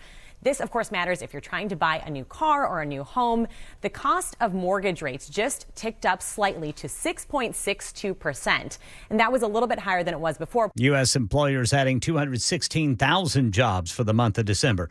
Right now in Nashville, Metro Police are investigating a shooting south of downtown. Police say a stray bullet from outside went inside a home, struck a woman in the leg. Police say the woman was not the intended target, and fortunately, she's going to be okay. Police closed Cannon Street and Lewis Street for the investigation. Right now in our nation's capital, Attorney General Merrick Garland just held a meeting with the heads of the FBI, ATF, DEA, the U.S. Marshal's Office to give an update on violent crime. We know that hard-fought progress can easily slip away, and we must remain focused and vigilant. That said, we are encouraged by the data we are seeing indicating a decline in homicides. That is according to data from 69 major metropolitan cities. Here's a story about critters and climate change.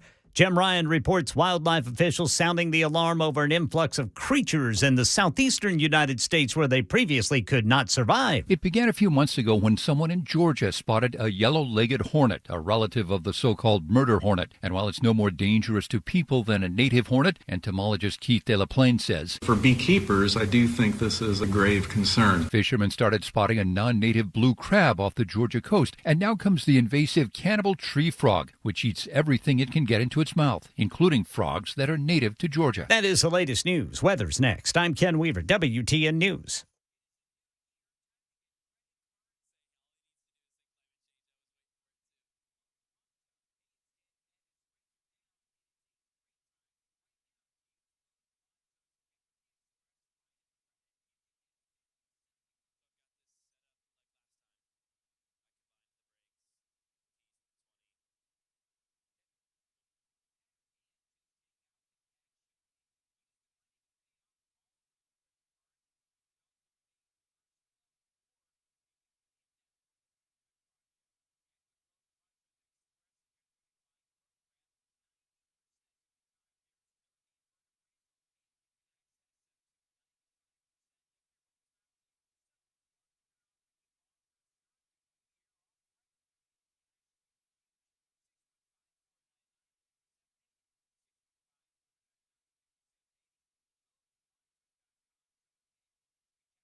11:04 on Super Talk 99.7 WTN. Sorry, off air, Mac was accusing me of doing something that I didn't do. I was asking. I had to handle it. I just noticed it. It's just weird.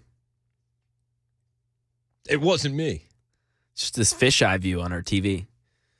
Go to Super Talk TV. We're on Twitch, Twitter, YouTube, and Facebook. And you can go look. And you can listen to us wherever you go with the TuneIn app, the iHeartRadio app. In fact, John is still listening to us at, was it John or was it Jason? I think it was John. It was Jason. No, it was Jason. It was Jason at the DMV. Yeah, Jason's listening to us at the DMV. Heck yeah, based. He's forcing people to. He's force feeding the red pills at the DMV. So for that, we salute you.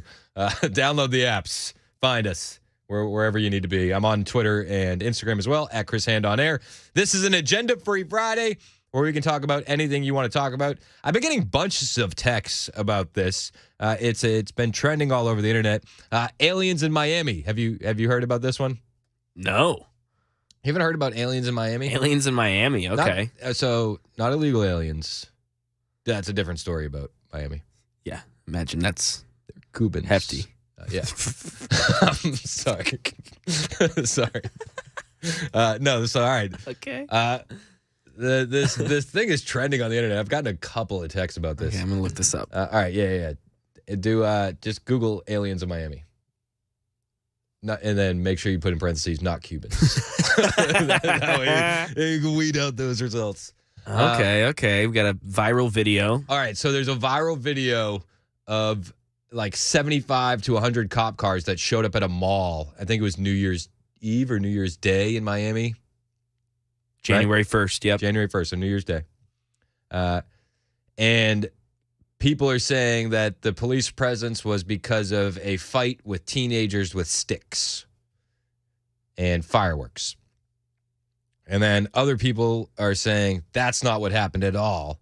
And the conspiracy on the internet is that there were aliens or zombies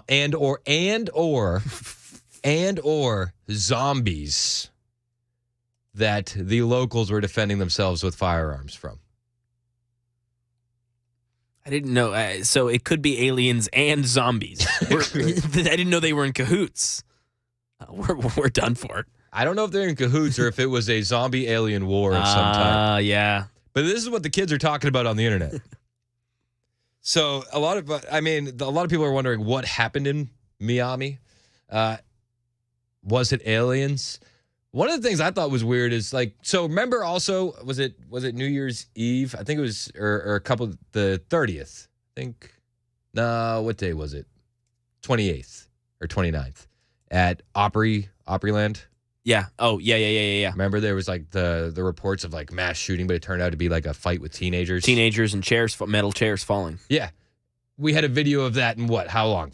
10 minutes, 15 minutes after that? Pretty much. Because when teenagers get to fighting, teenagers get to filming. Yeah. Oh, heck yeah, of course. So one of the things that people are saying is a red flag about the incident in Miami is there was no video of the fight. So that leads us to believe the only reasonable explanation is aliens and or zombies. Of course, our natural conclusion. That many cop cars, no video of a fight, aliens. And or zombies. So there was people were tweeting that they saw 8 to 9 foot tall. Yeah, beings. I'm seeing 10 foot, Chris. That's 10 foot aliens. A tall zombie, baby. And then the Nephilim is now trending in the United States. Wow. Saying it was more likely the Nephilim than aliens. Are you familiar with Nephilim? No, I'm not. Can't say that I am. I think half fallen. I may be wrong. Somebody will correct me on the SuperText line. Half fallen angel, half humans. Oh, okay. Yeah. Nephilim? That's my understanding of it. Got a lot of Googling to do on this. You got a lot. Yeah, I got a lot of rabbit holes. You got a lot to catch up on. And we were just Googling bully frogs because of Ken Weaver's news report. Our Google, it's a good thing they don't charge us per Google. Yes. This is a good thing. Just an inordinate amount of Googles, mainly revolving around aliens in Miami. Miami. Excuse me. So it was aliens, Nephilim, zombies, and Jason said it could have been the Watchers. Wow. This is scary. And no mainstream news coverage of it. So, that's a red flag. That means it's real. That means it's real. So, 7547 said, don't forget the Anunnaki. So Google that one too. Okay, I'm on it. Yeah, Nephilim is from the Hebrew word. It's translated as giants. And yeah, like you said, some view them as offspring of fallen angels and humans. Yep. There it is, Nephilim. And what's my next one I got to do? The Anunnaki. 7547. 7547 said it was Brian. Brian texted in and said, I believe it was aliens and or zombies. There was already that one zombie guy that they had to shoot in Florida a couple years back. That guy, but that wasn't an actual. That was somebody high on bath salts. Remember that story? Oh my gosh. Where the dude ate the dude's face? Yeah. High on bath salts. Ooh. And yeah, people were like, that's an alien. It's like, nope, that's just a man. Just homemade drugs. That's just homemade drugs. Oh my gosh. Yep. Somebody also said, brought up the plane lady that MFer is not real. Somebody said it could have been chupacabras. So we just want to make you aware of these things.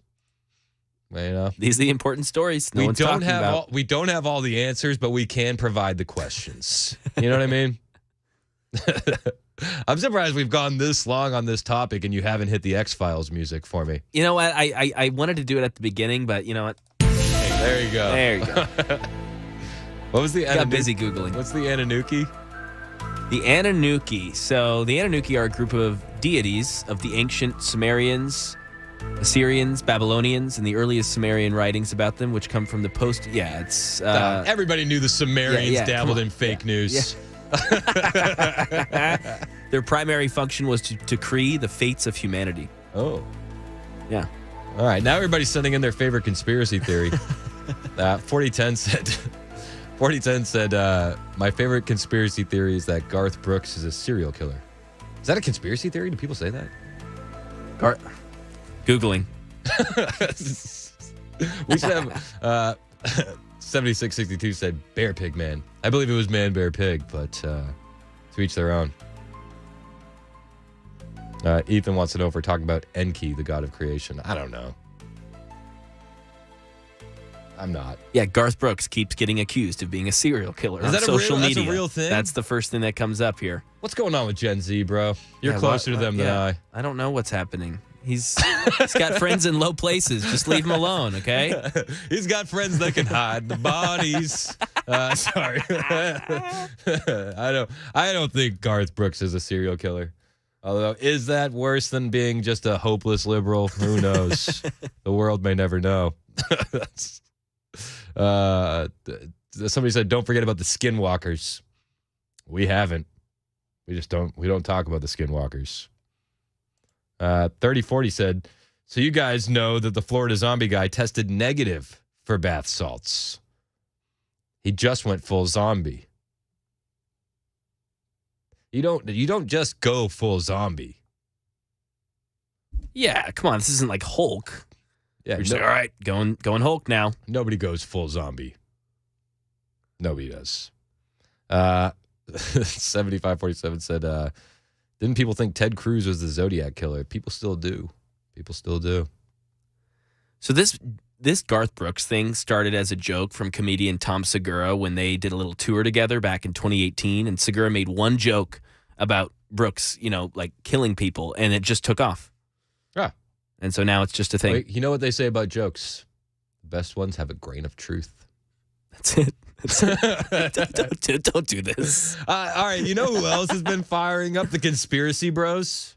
Do you know? Oh, no, who? Megyn Kelly. Did you know yes. Did you know Megyn Kelly's full tinfoil now? I did see this. So Megyn Kelly was talking about Jeffrey Epstein documents, and did she rustle the jimmies of the conspiracy bros? Fascinating, and we're not done with Jeffrey Epstein. I can tell you that for a fact. Can't tell you how I know, but I can tell you for a fact we're going to hear a lot more about Jeffrey Epstein in the coming year, and you may be even hearing from him directly. What? More on that as I'm allowed to tell you. We may be hearing from him directly? So, of course, there's the theory that Epstein didn't kill himself and Epstein didn't die at all. Epstein was removed from the cell. Which, is that far out there of a conspiracy theory? Considering how well-connected he was and the blackmail that he had on the elites, is it a weird conspiracy theory that he could have been removed from the prison and is sipping pina coladas somewhere? I don't know. I don't think it's out of the realm of possibility, but Megyn Kelly, she got everybody fired up. And you may be even hearing from him directly. Directly. Whoa. Yeah, I mean, I don't know. I don't. She's probably talking about like videos and stuff like that. I do think that the 76, 79 said recordings, dude. Yeah, I know. But it didn't stop her from firing up and rustling the jimmies of conspiracy bros. You know, it's interesting. So many people were involved with this guy. There's audio circulating now again from Katie Couric. Katie Couric admitting she went to Epstein's for dinner, and she went to Epstein's for dinner to honor, get this, Prince Andrew. This dinner at Jeffrey Epstein's house, and George Stephanopoulos was going to be there, and it was right before Kate and William got married, and I thought, oh, I better go because it was in honor of Prince Andrew, and I thought, I better schmooze Prince Andrew. If George is, I need to get in there, and I didn't know anything about Jeffrey Epstein at the time, and it was super weird. What can I say? And the person I was with said, did you notice how young the girls were who were taking the coats? And I said, I really didn't, but of course later we found out everything about him. But yeah, I was invited to it, and I should have done a little more research. But Yeah, that's an understatement. I should have done a little more research. Yeah, you should have. Also, I didn't know anything about Jeffrey Epstein, she said, and this is right before Will and Kate got married. It's like, didn't his stuff originally drop around 2004? Right? Wasn't that the original Epstein stuff? Yeah, it's been going on for a minute. And then there was stuff in 2009. So, like, you work in news. You didn't catch the news. You're a journalist. And your coworker, Amy Robach, is trying to break that story, and your parent company is squashing that story. Katie needs to learn how to Google the way you Google, says 3996. A lot of people won't get off the Garth Brooks thing. Joe texted and he said, a rock country star would be a great serial killer. Always moving, big vehicles to move bodies, lots of money to pay off witnesses and police, ability to be out late at night. Garth's just writing country songs going, guys, I'm a nice man. Garth like randomly tuned into 99.7 today, and he's like, this again? He's like, come on. I'm suing those guys. Please don't. We're just joking. Yeah, we're totally kidding. Yep. Brandy's favorite conspiracy theory is that JFK Jr. is going to be Trump's VP. Have you heard the JFK Jr. is still alive, bros? Oh, yes, I've heard that for sure. Yeah, that one, I don't know. Oh, that one you don't know? No, I don't know if that's like a legitimate conspiracy. Now, if you want to go down the rabbit hole of did Hillary Clinton kill him? Ooh, now get him talking. That's a worm on a hook I may bite. But you know, that's a different thing for a different day. Dave said, yes, Katie Couric could have found out by Google. I mean, look, Mac found out snow was real via Google.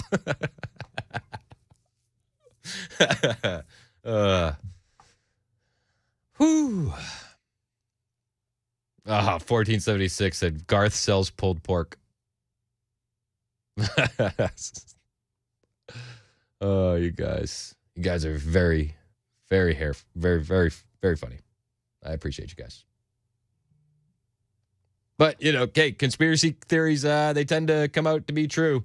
I'm not saying that Garth Brooks is a serial killer, but we've seen so many conspiracy theories over the last few years that were conspiracy theories come out to be true. I mean, I remember when saying, the world governments would push a vaccine passport was a bridge too far for a lot of people. And then, fast forward, and they were kicking little kids out of pizzerias in New York City for not having their vaccine passports. So, freedom. Yeah, I don't see that in Joe Biden's new campaign ad. Right? Did you see the part where they're kicking the 6-year-old out of the New York pizzeria over vaccine mandates? No, it didn't. There's an extremist movement that does not share the basic beliefs in our democracy. Get that kid out of this pizzeria. All of us are being asked right now, if that kid has his vaccine card. what will we do to maintain our democracy? We're going to kick that kid out of here. Get him out of here. History's watching. History's The watching. world is watching. And we won't let that little kid have pizza unless he's taking the jab. I say, these are things that happen. What do you want from me? What do you want from me? It's 11:20 on Super Talk 99.7 WTN. Ken Weaver, what do we got coming up in the news? Well, you're going to hear some interesting comments from Attorney General Merrick Garland the same day President Biden holds his first campaign event of the year. That's coming up at 11:30 on Super Talk 99.7 WTN. Thank you, sir. That's coming up in about 9 minutes on Super Talk 99.7 WTN. My name is Chris and it's an agenda-free Friday. Anything you want to talk about, we can talk about at 615-737-9986. DeSantis had a town hall last night. Also making the rounds on the internet was DeSantis kind of having, his lunch ate by an NBC reporter. I don't think it was too bad. A lot of people made this out to be DeSantis, getting his lunch ate. I don't want to be a sim for DeSantis. It doesn't sound to me like he had his lunch ate, but I do want to point out the difference in how this reporter acts with DeSantis. And then after this, I'm going to play the clips from Vivek Ramaswamy with the same NBC reporter. And the difference in my eyes is that DeSantis is on the defensive with this reporter. Vivek goes on the offensive with this reporter, and I'll play the DeSantis clip for you first. You've put all your eggs in the Iowa basket. That's not true. Can you name another state you think you could win? That's not true. Can you name another state you could win? Yes. You wait till what happens when we get out of Iowa. It's going to create a lot of. We're going to be able to win a lot of states. We have a great organization in New Hampshire. We have a great organization in South Carolina. Do you think you could win New Hampshire? We can have a lot of great organizations throughout Super Tuesday. So you're going to see this is very dynamic. You're going to see it's a long process, and we're going to be able to win. So stay tuned. But to say that we've put all the eggs is not true. We have great organization and field programs in the early states, and we're going to compete in all of them. So she goes on the offensive against DeSantis. And again, a lot of people are playing this clip and saying DeSantis had his lunch ate. And I don't think that's true. But I do think that DeSantis was on the defense. And that reporter felt like she got him. Now, this same reporter got to sit down with Vivek Ramaswamy. And she brought up his recent comments where he downplayed white supremacy. Now, this is a question where this reporter enters and she thinks that she has a gotcha moment. She's probably riding that high with the DeSantis interview and she feels like here comes another Republican that I'm gonna get him. And this one's low-hanging fruit, white supremacy, conservatives. He'll be on the defense too. But when she brings this up, Vivek actually goes on the offense. When you were talking to reporters last night, you called white supremacy a myth. When someone asked you about Dylan Roof, you said you didn't know who that is. Have you looked up what happened in 2015? Yeah, look, I said this last night. Invidious racial discrimination is wrong no matter how it happens. But if a Washington Post reporter is asking me almost like a catechism, whatever question I said, I'm against invidious racial discrimination, whatever form it takes, but says, do you denounce white supremacy? It's incumbent on us for us to define what white supremacy is. I wrote my book, Woke Inc., and I've written about the detailed understanding of what the popular understanding of these terms have come to mean. Do you believe punctuality is a vestige of white supremacy, Dasha? Look, because if you don't, then you have a disagreement about many of the people who are defining those terms, or the written word, or the use, or the nuclear family. Listen, this is how you do it. Vivek is world class at this. I don't think he's going to be the nominee, but this is how you deal with the media. He flips it back on them, and you can hear her immediately retract. And for the rest of this interview, she's the one on defense. He flips it instantly. Do you believe punctuality is a vestige of white supremacy, Dasha? Look, because if you don't, then you have a disagreement about many of the people who are defining those terms. She goes, look, hey, whoa. And Vivek goes on, he goes, these aren't my words. People say that punctuality is white supremacy. These aren't my words. These are the words of intellectual proponents from Ibram Kendi to the Ayanna Presleys to BLM that have said these are vestiges of white supremacy. So Mr. we can't have it both ways. We have to have an honest discussion. Now listen to her voice. You can hear the difference in her voice. She gets heightened. She gets breathy. Mr. Ramaswamy. Because he has her on defense. That have said these are vestiges of white supremacy. So Mr. we Ramaswamy, can't have it both ways. What you do, though, we have to have an honest discussion. Straw man arguments. This is not a straw man. You brought up Jussie Smollett as the best Jussie example of white Smollett was the hottest thing in news in the back of a fake actual attack on him that we have to contend with. And yet you have examples like the Buffalo shooter in New York just in 2022. You have other examples. But you are also cherry picking when you bring up Jussie Smollett. Do you hear the difference in her voice? Do you? And I also find it funny when she goes, you brought up Jussie Smollett. He goes, Juicy Smollett. Juicy Smollett. But you can hear her voice change because Vivek instantly flips the script. And he puts this same reporter who had DeSantis on defense, he puts her on defense. And you can hear the difference in her tone when she talks to DeSantis. It's like, ooh, I got you. You know? And when she talks to Vivek, she thinks that she's going to get him. But she doesn't. And she tries to, as she's backpedaling, say, you're cherry picking. You're cherry picking these things. I'll look at all of the statistics. More black on black crime. If you really care about actual crime against black Americans, let's get to the root causes of it in the inner cities of this country. The Anti-Defamation League tracked a 38% increase in white supremacist propaganda last year. Who's tracking that? The Anti-Defamation League. Yeah, the ADL, I don't think is a particularly credible source when they have cherry-picked information. When we're talking about I would suggest look at there's a table, 2x2 table. Federal law enforcement data, which you could say what you do. Maybe we shouldn't believe that either. But look at black on Asian crime, black on black crime, the FBI hate crime statistics. That's a law enforcement agency. 59.1% was based on race, ethnicity, and ancestry. She's on such defense that she feels like the need that she has to define what the FBI is. That's how flustered he has her. He laughs at the source of the ADL. And she goes, the ADL said propaganda's up 38%. He's like, that's not a real source. Let's look at crime data. Well, what about the FBI? That's a crime organization. But look at black on Asian crime, black on black crime, the FBI white on hate black crime crime. Statistics. That's a law enforcement agency. 59.1% was based on race, ethnicity, and ancestry, saying hate crimes rose 12% between 2020 and 2021. Look at the absolute crimes themselves. What they classify as a hate crime is itself a political judgment. Amen to that. Amen to that. I still think it's silly to even do the hate crime thing. It's like, oh, yes, I commit crimes against people I love all the time. Crime is crime. It's just, look at the crimes themselves. You know, she cites, the ADL has propaganda's up 38%. It's like, okay, all right, great. But she says, you can't be cherry picked. He's like, I'm not. I look at all the statistics. And then he keeps hammering her. He does. I think that when you actually care about protecting life, if you want to say Black Lives Matter, let's look at where black lives are actually being lost. It's in the cities at the heart of other black Americans and criminals and that's that are restrained by the issue that we absence talk of about retreating as well. police. But are we supposed to ignore white supremacist hate crimes? We're not supposed to ignore any kind of crime, Dasha. That's what I say. But yeah, don't ignore any crime. Don't ignore any crime. But the fact of the matter is the media highlights one crime and then they sweep everything else under the rug. Like we'll see with the school shooter in Iowa. Oh, it was a trans shooter. I guarantee you're not going to hear another story about that in mainstream media next week because it doesn't fit the narrative. If it was an evil white supremacist, well, that would be the talk of the town for the next month because that's how the media handles things. Because the media is in the back pocket of the Democrats, and they have nothing to run on except for the other side is bad, the other side is evil.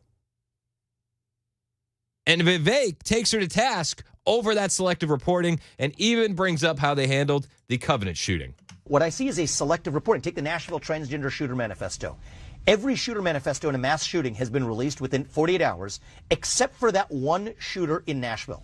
Now it ended up being leaked. What do you see? It wasn't a white supremacist. It was somebody that was actually making fun of using derogatory terms. I believe. Okay, so why are you okay talking about that manifesto and not talking about the manifesto from the 2015? I'm more than okay talking about both, but what I'm asking is, why is the mainstream media suppress that one? Why did the police suppress that one? Why was that the one shooter manifesto that of all of the mass shootings, every other shooter manifesto has been released? I'm focused on that one because that's the one that's been hidden from us. And it comes back to the point of my candidacy and the way I'm going to run this country. Trust the people with the truth. I love it. I love it. It's 11:30 on Super Talk 99.7 WTN.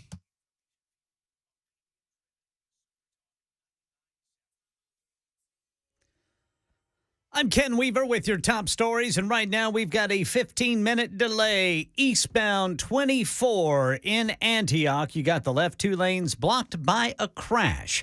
And on the day President Biden launches his re-election campaign, calling it a fight for democracy. Get a load of what U.S. Attorney General Merrick Garland on the investigation into bomb threats made against courthouses across the nation this week is saying. These threats of violence are unacceptable. They threaten the fabric of our democracy. Then he announced more than 1,250 individuals charged and 890 convictions in connection to the January 6th U.S. Capitol riot. By the way, there's a gathering of activists and Democrats in our nation's capital this morning, marking 3 years since the attack. 3 years will be tomorrow. Here in Tennessee, Governor Bill Lee says he plans to update Tennessee law to include protections for the music industry from the misuse of artificial intelligence. He'll be joined by legislative leaders, artists, songwriters, and music industry stakeholders in Nashville Wednesday to make it official. That's the latest news. Traffic and weather next. I'm Ken Weaver, WTN News.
Super Talk 99.7 WTN.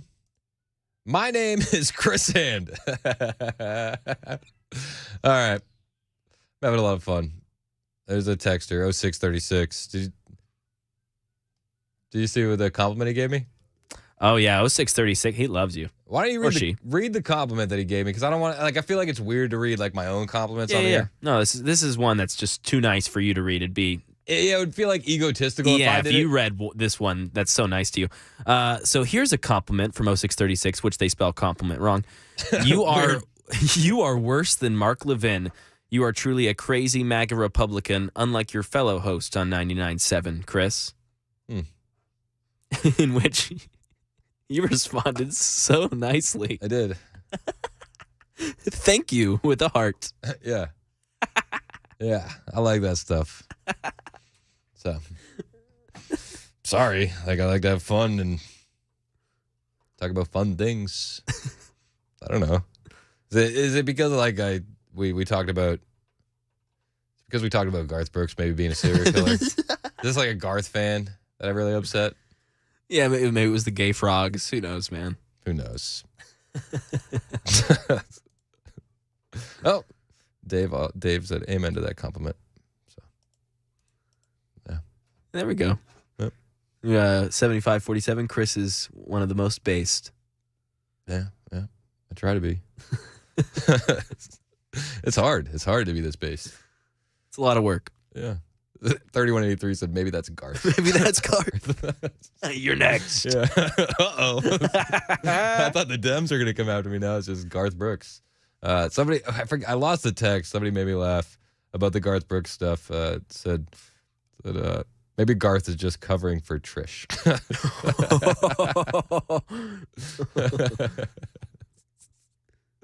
0930. Wait, I just tuned in. Now frogs are gay. Yeah. Fact check it. Fact check that one on your own time. Everybody should do their own research. 2630 said middle of the middle. Middle of the middle. Middle of the middle, baby. Bingo. Friday. I mean, listen, Fridays get a little weird. Fridays get a little weird. Yeah. We have some fun. We're not, and this is one of those things. You're not allowed to have fun. Did you know that? Like you do, you do a politics show, like, bro, put on a tie and be on the straight and narrow. So you don't have any funds. So somebody's still commenting about the Ananuki. The Ananuki, yep. Yeah. Well, we talked about some weird stuff today. I'll give you that. So, all right. You want to talk about some not weird stuff, or you want to just keep it weird? I think we've committed this long. We should probably keep it weird, funky, and fresh. All right. Favorite conspiracy theory that came out to be true? 615-737-9986. So many that we can go on and on about. This isn't a conspiracy that came out to be true, but it is. It's something weird. Do you remember the story about the, what was it? California is doing free healthcare for illegal aliens. Do you remember that? We talked about it the other day. They started it in the new year. California is going to be giving out free healthcare to illegal aliens. I'm trying to find the audio on it right now. Free healthcare for illegals in Cali. Here it is.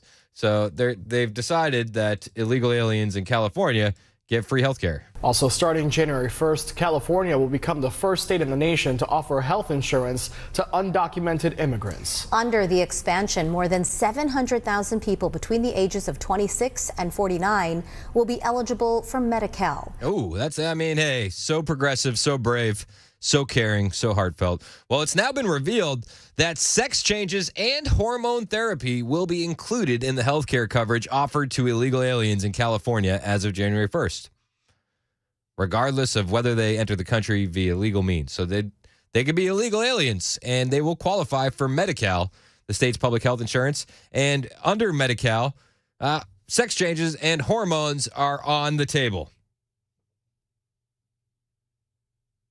This program, Medi-Cal, It used to be reserved for low-income individuals, families with children, seniors, persons with disabilities, people in foster care, pregnant women, low-income people with diseases like tuberculosis, cancer, HIV, AIDS.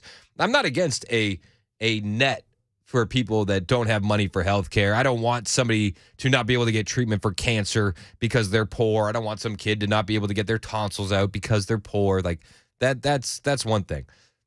I am against taxpayers funding health care for illegal aliens on its face. That should not be the responsibility of the taxpayers of this country or the legal taxpayers of California. Now, to go a step further and say that sex changes and hormone therapy are health care, woo, that is a bridge too far to me. Now, prior to the new rules, illegal aliens were only able to access emergency and pregnancy-related care. However, surgical, non-surgical procedures that bring primary and secondary gender characteristics into conformity with the individual's identified gender, including ancillary services such as hair removal, are now covered as well. This is all from the Daily Caller, and they have a state memo regarding the Medi-Cal stipulating that gender-affirming care is covered benefit. It's a covered benefit only when medically necessary. When do you think gender-affirming care is medically necessary? 615-737-9986. The memo continues, requests for gender-affirming care should be from specialists experienced in providing culturally competent care to transgender and gender-diverse individuals and should use nationally recognized guidelines. Whose guidelines? Because if you ask a liberal, the guidelines would include all of those programs for kids, too. The decision to include illegal immigrants, again, this is the way they manipulate the language, illegal aliens in Medi-Cal was made May of 2023, went into effect January 1st. The state senator, Maria Elena Durazo, called it a historic investment that speaks to California's commitment to health care as a human right. Historic. Historic indeed. Historic investment. Yeah, it's going to cost a lot of money. A lot of money. Governor Gavin Newsom's office said in a statement to ABC News, in California, we believe everyone deserves access to quality, affordable health care coverage, regardless of income or immigration status. Through this expansion, we're making sure families and communities across California are healthier, stronger, and able to get the care they need when they need it.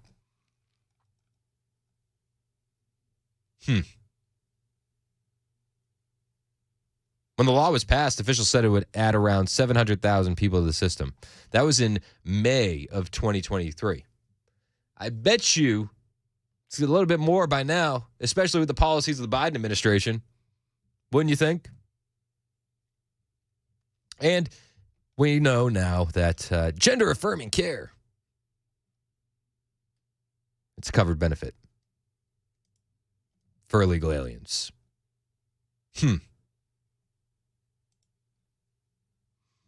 Fascinating. Fascinating stuff. Really, really crazy, actually. There's more stories that we haven't been able to get to that I do want to get to. We talked about Bill Clinton and how he allegedly went to Vanity Fair and threatened them about writing about Epstein. We've talked about the Epstein documents. But we have an update on that. Do you remember the sex ring that was busted in Boston? The high-end sex ring in Boston and D.C. area? There's an update on that one. See, this is one of the things about Epstein. It's such the tip of the iceberg because you think, oh, Epstein's dead. It depends on who you ask. Megyn Kelly seems like she's not so sure. But just because Epstein's dead doesn't mean this stuff isn't happening anymore. And that sex ring that happened in Boston is now being reported that it was a honeypot scheme. This is from the Daily Mail, that it was a honeypot scheme by Russia, China, South Korea, or Israel to ensnare U.S. officials, intelligence experts believe. Investigators believe a network of high-end brothels operating in the Boston and D.C. areas was a honeypot to ensnare politicians and government officials. But whether the plot was intended to aid Russia, China, South Korea, or even Israel remains to be determined. Clients believed to include members of Congress, military officers, and national security contractors have not yet been unmasked and charged.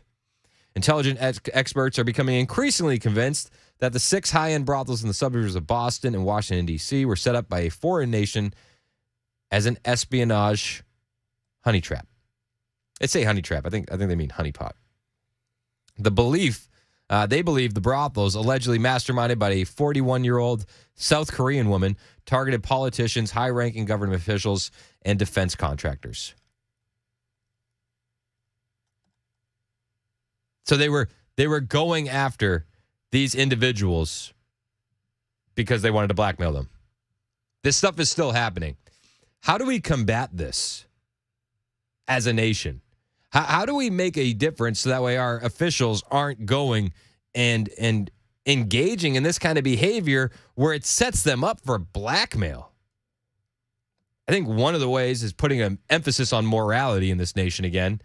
You know, there was a time I remember growing up as a kid where if you had an extramarital affair, it was the end of your political career. I think if we renormalize that, that would be a start to making sure that our politicians aren't engaging in this kind of behavior behind the scenes. But since then, we had a president who received,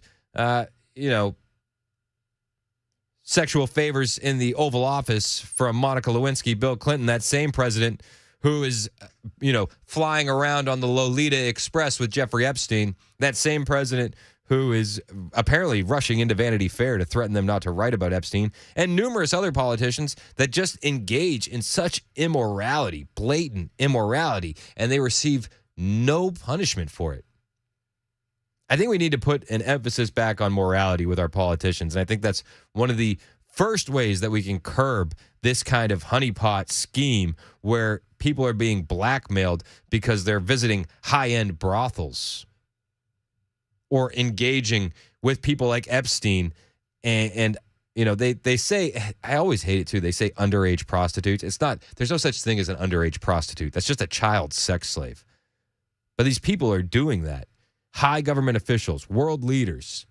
And those names will come to light. When they will come to light, I can't guess. I hope very, very soon. Because this needs to end, and it needs to end now.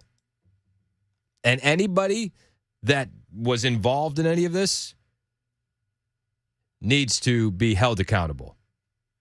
Up to and including the FBI, who's sitting on all the evidence and knows exactly who's involved.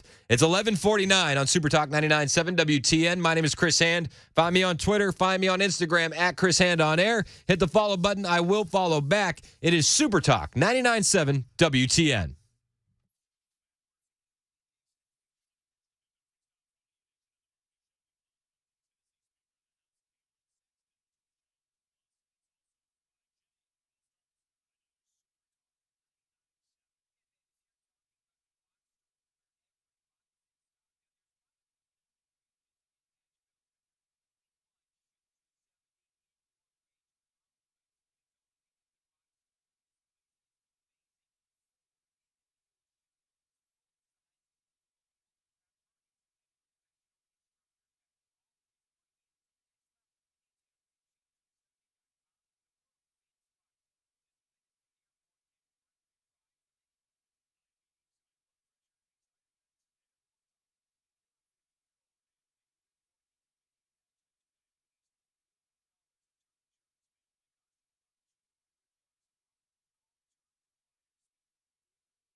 Super Talk 99.7 WTN. My name is Chris Hand.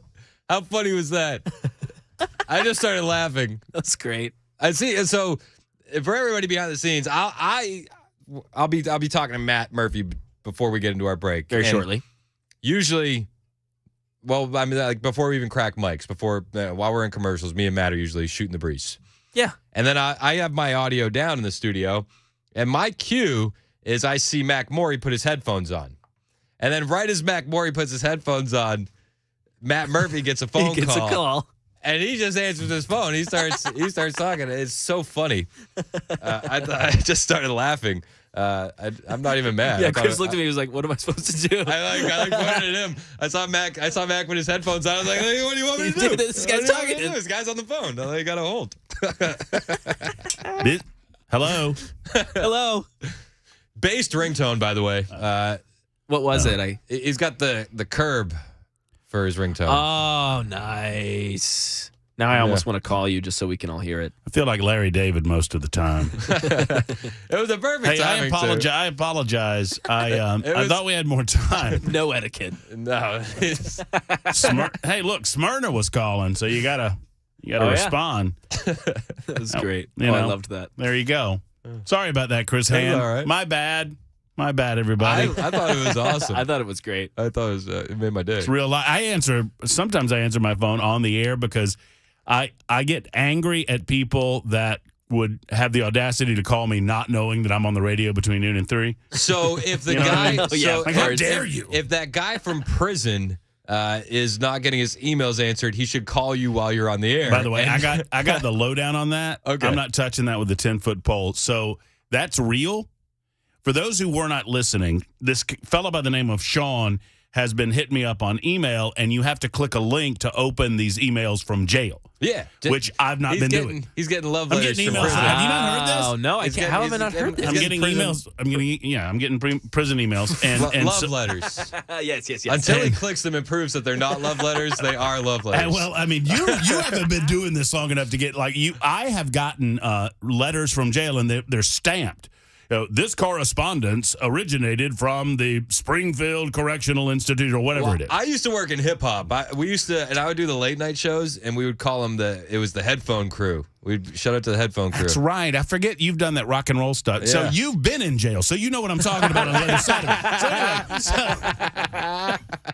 No, somebody, a guy that knows, I won't go too far into it because, frankly, I don't want to.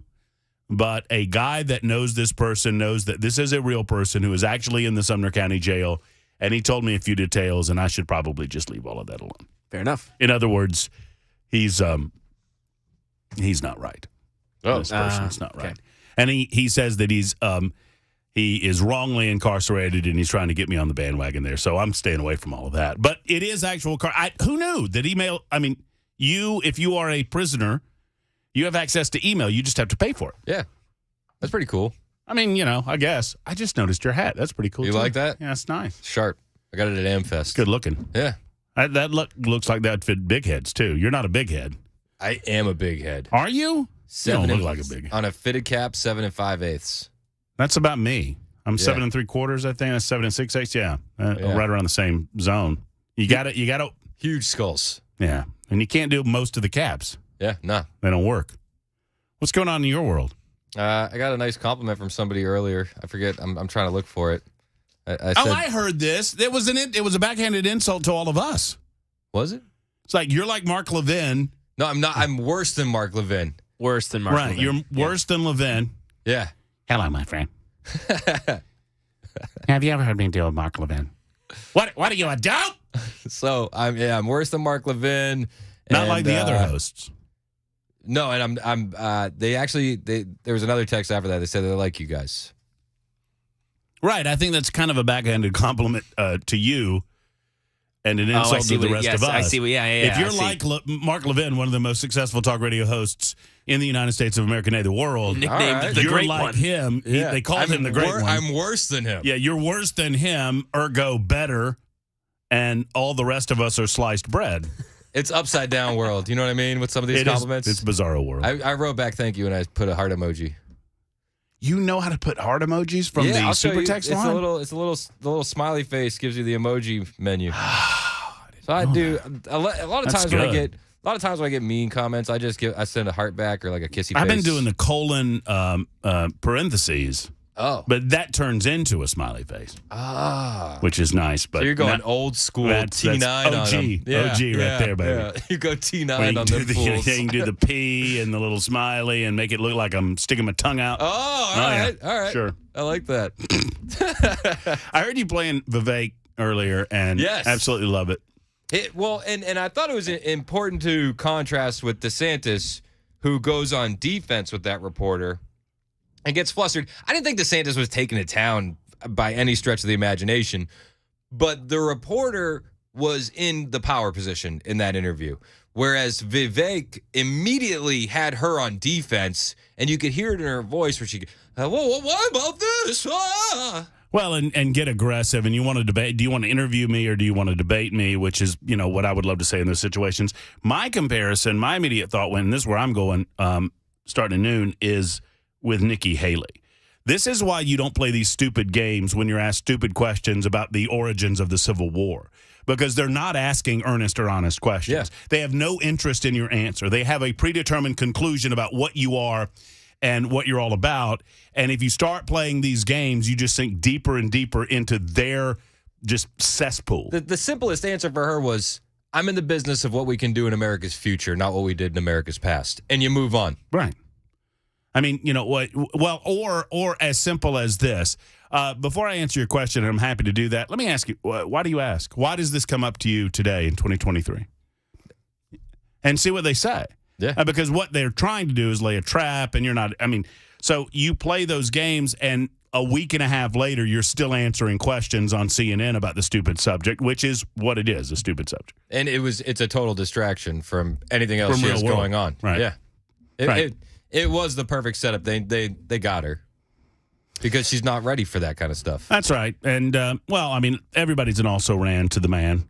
Yeah. Who is perfect in those scenarios because he doesn't put up with any of that business. That's how the world has changed. The reporters, you don't get to set the agenda anymore. Thank you, Mr. Trump. Yeah. If anybody has changed how the media deals with politicians, it's him. Yep. And we can thank him for that. Matt Murphy's in next. Hang out with us. Have the best weekend, everybody. It's Chris Hand checking out on Super Talk 99.7 WTN.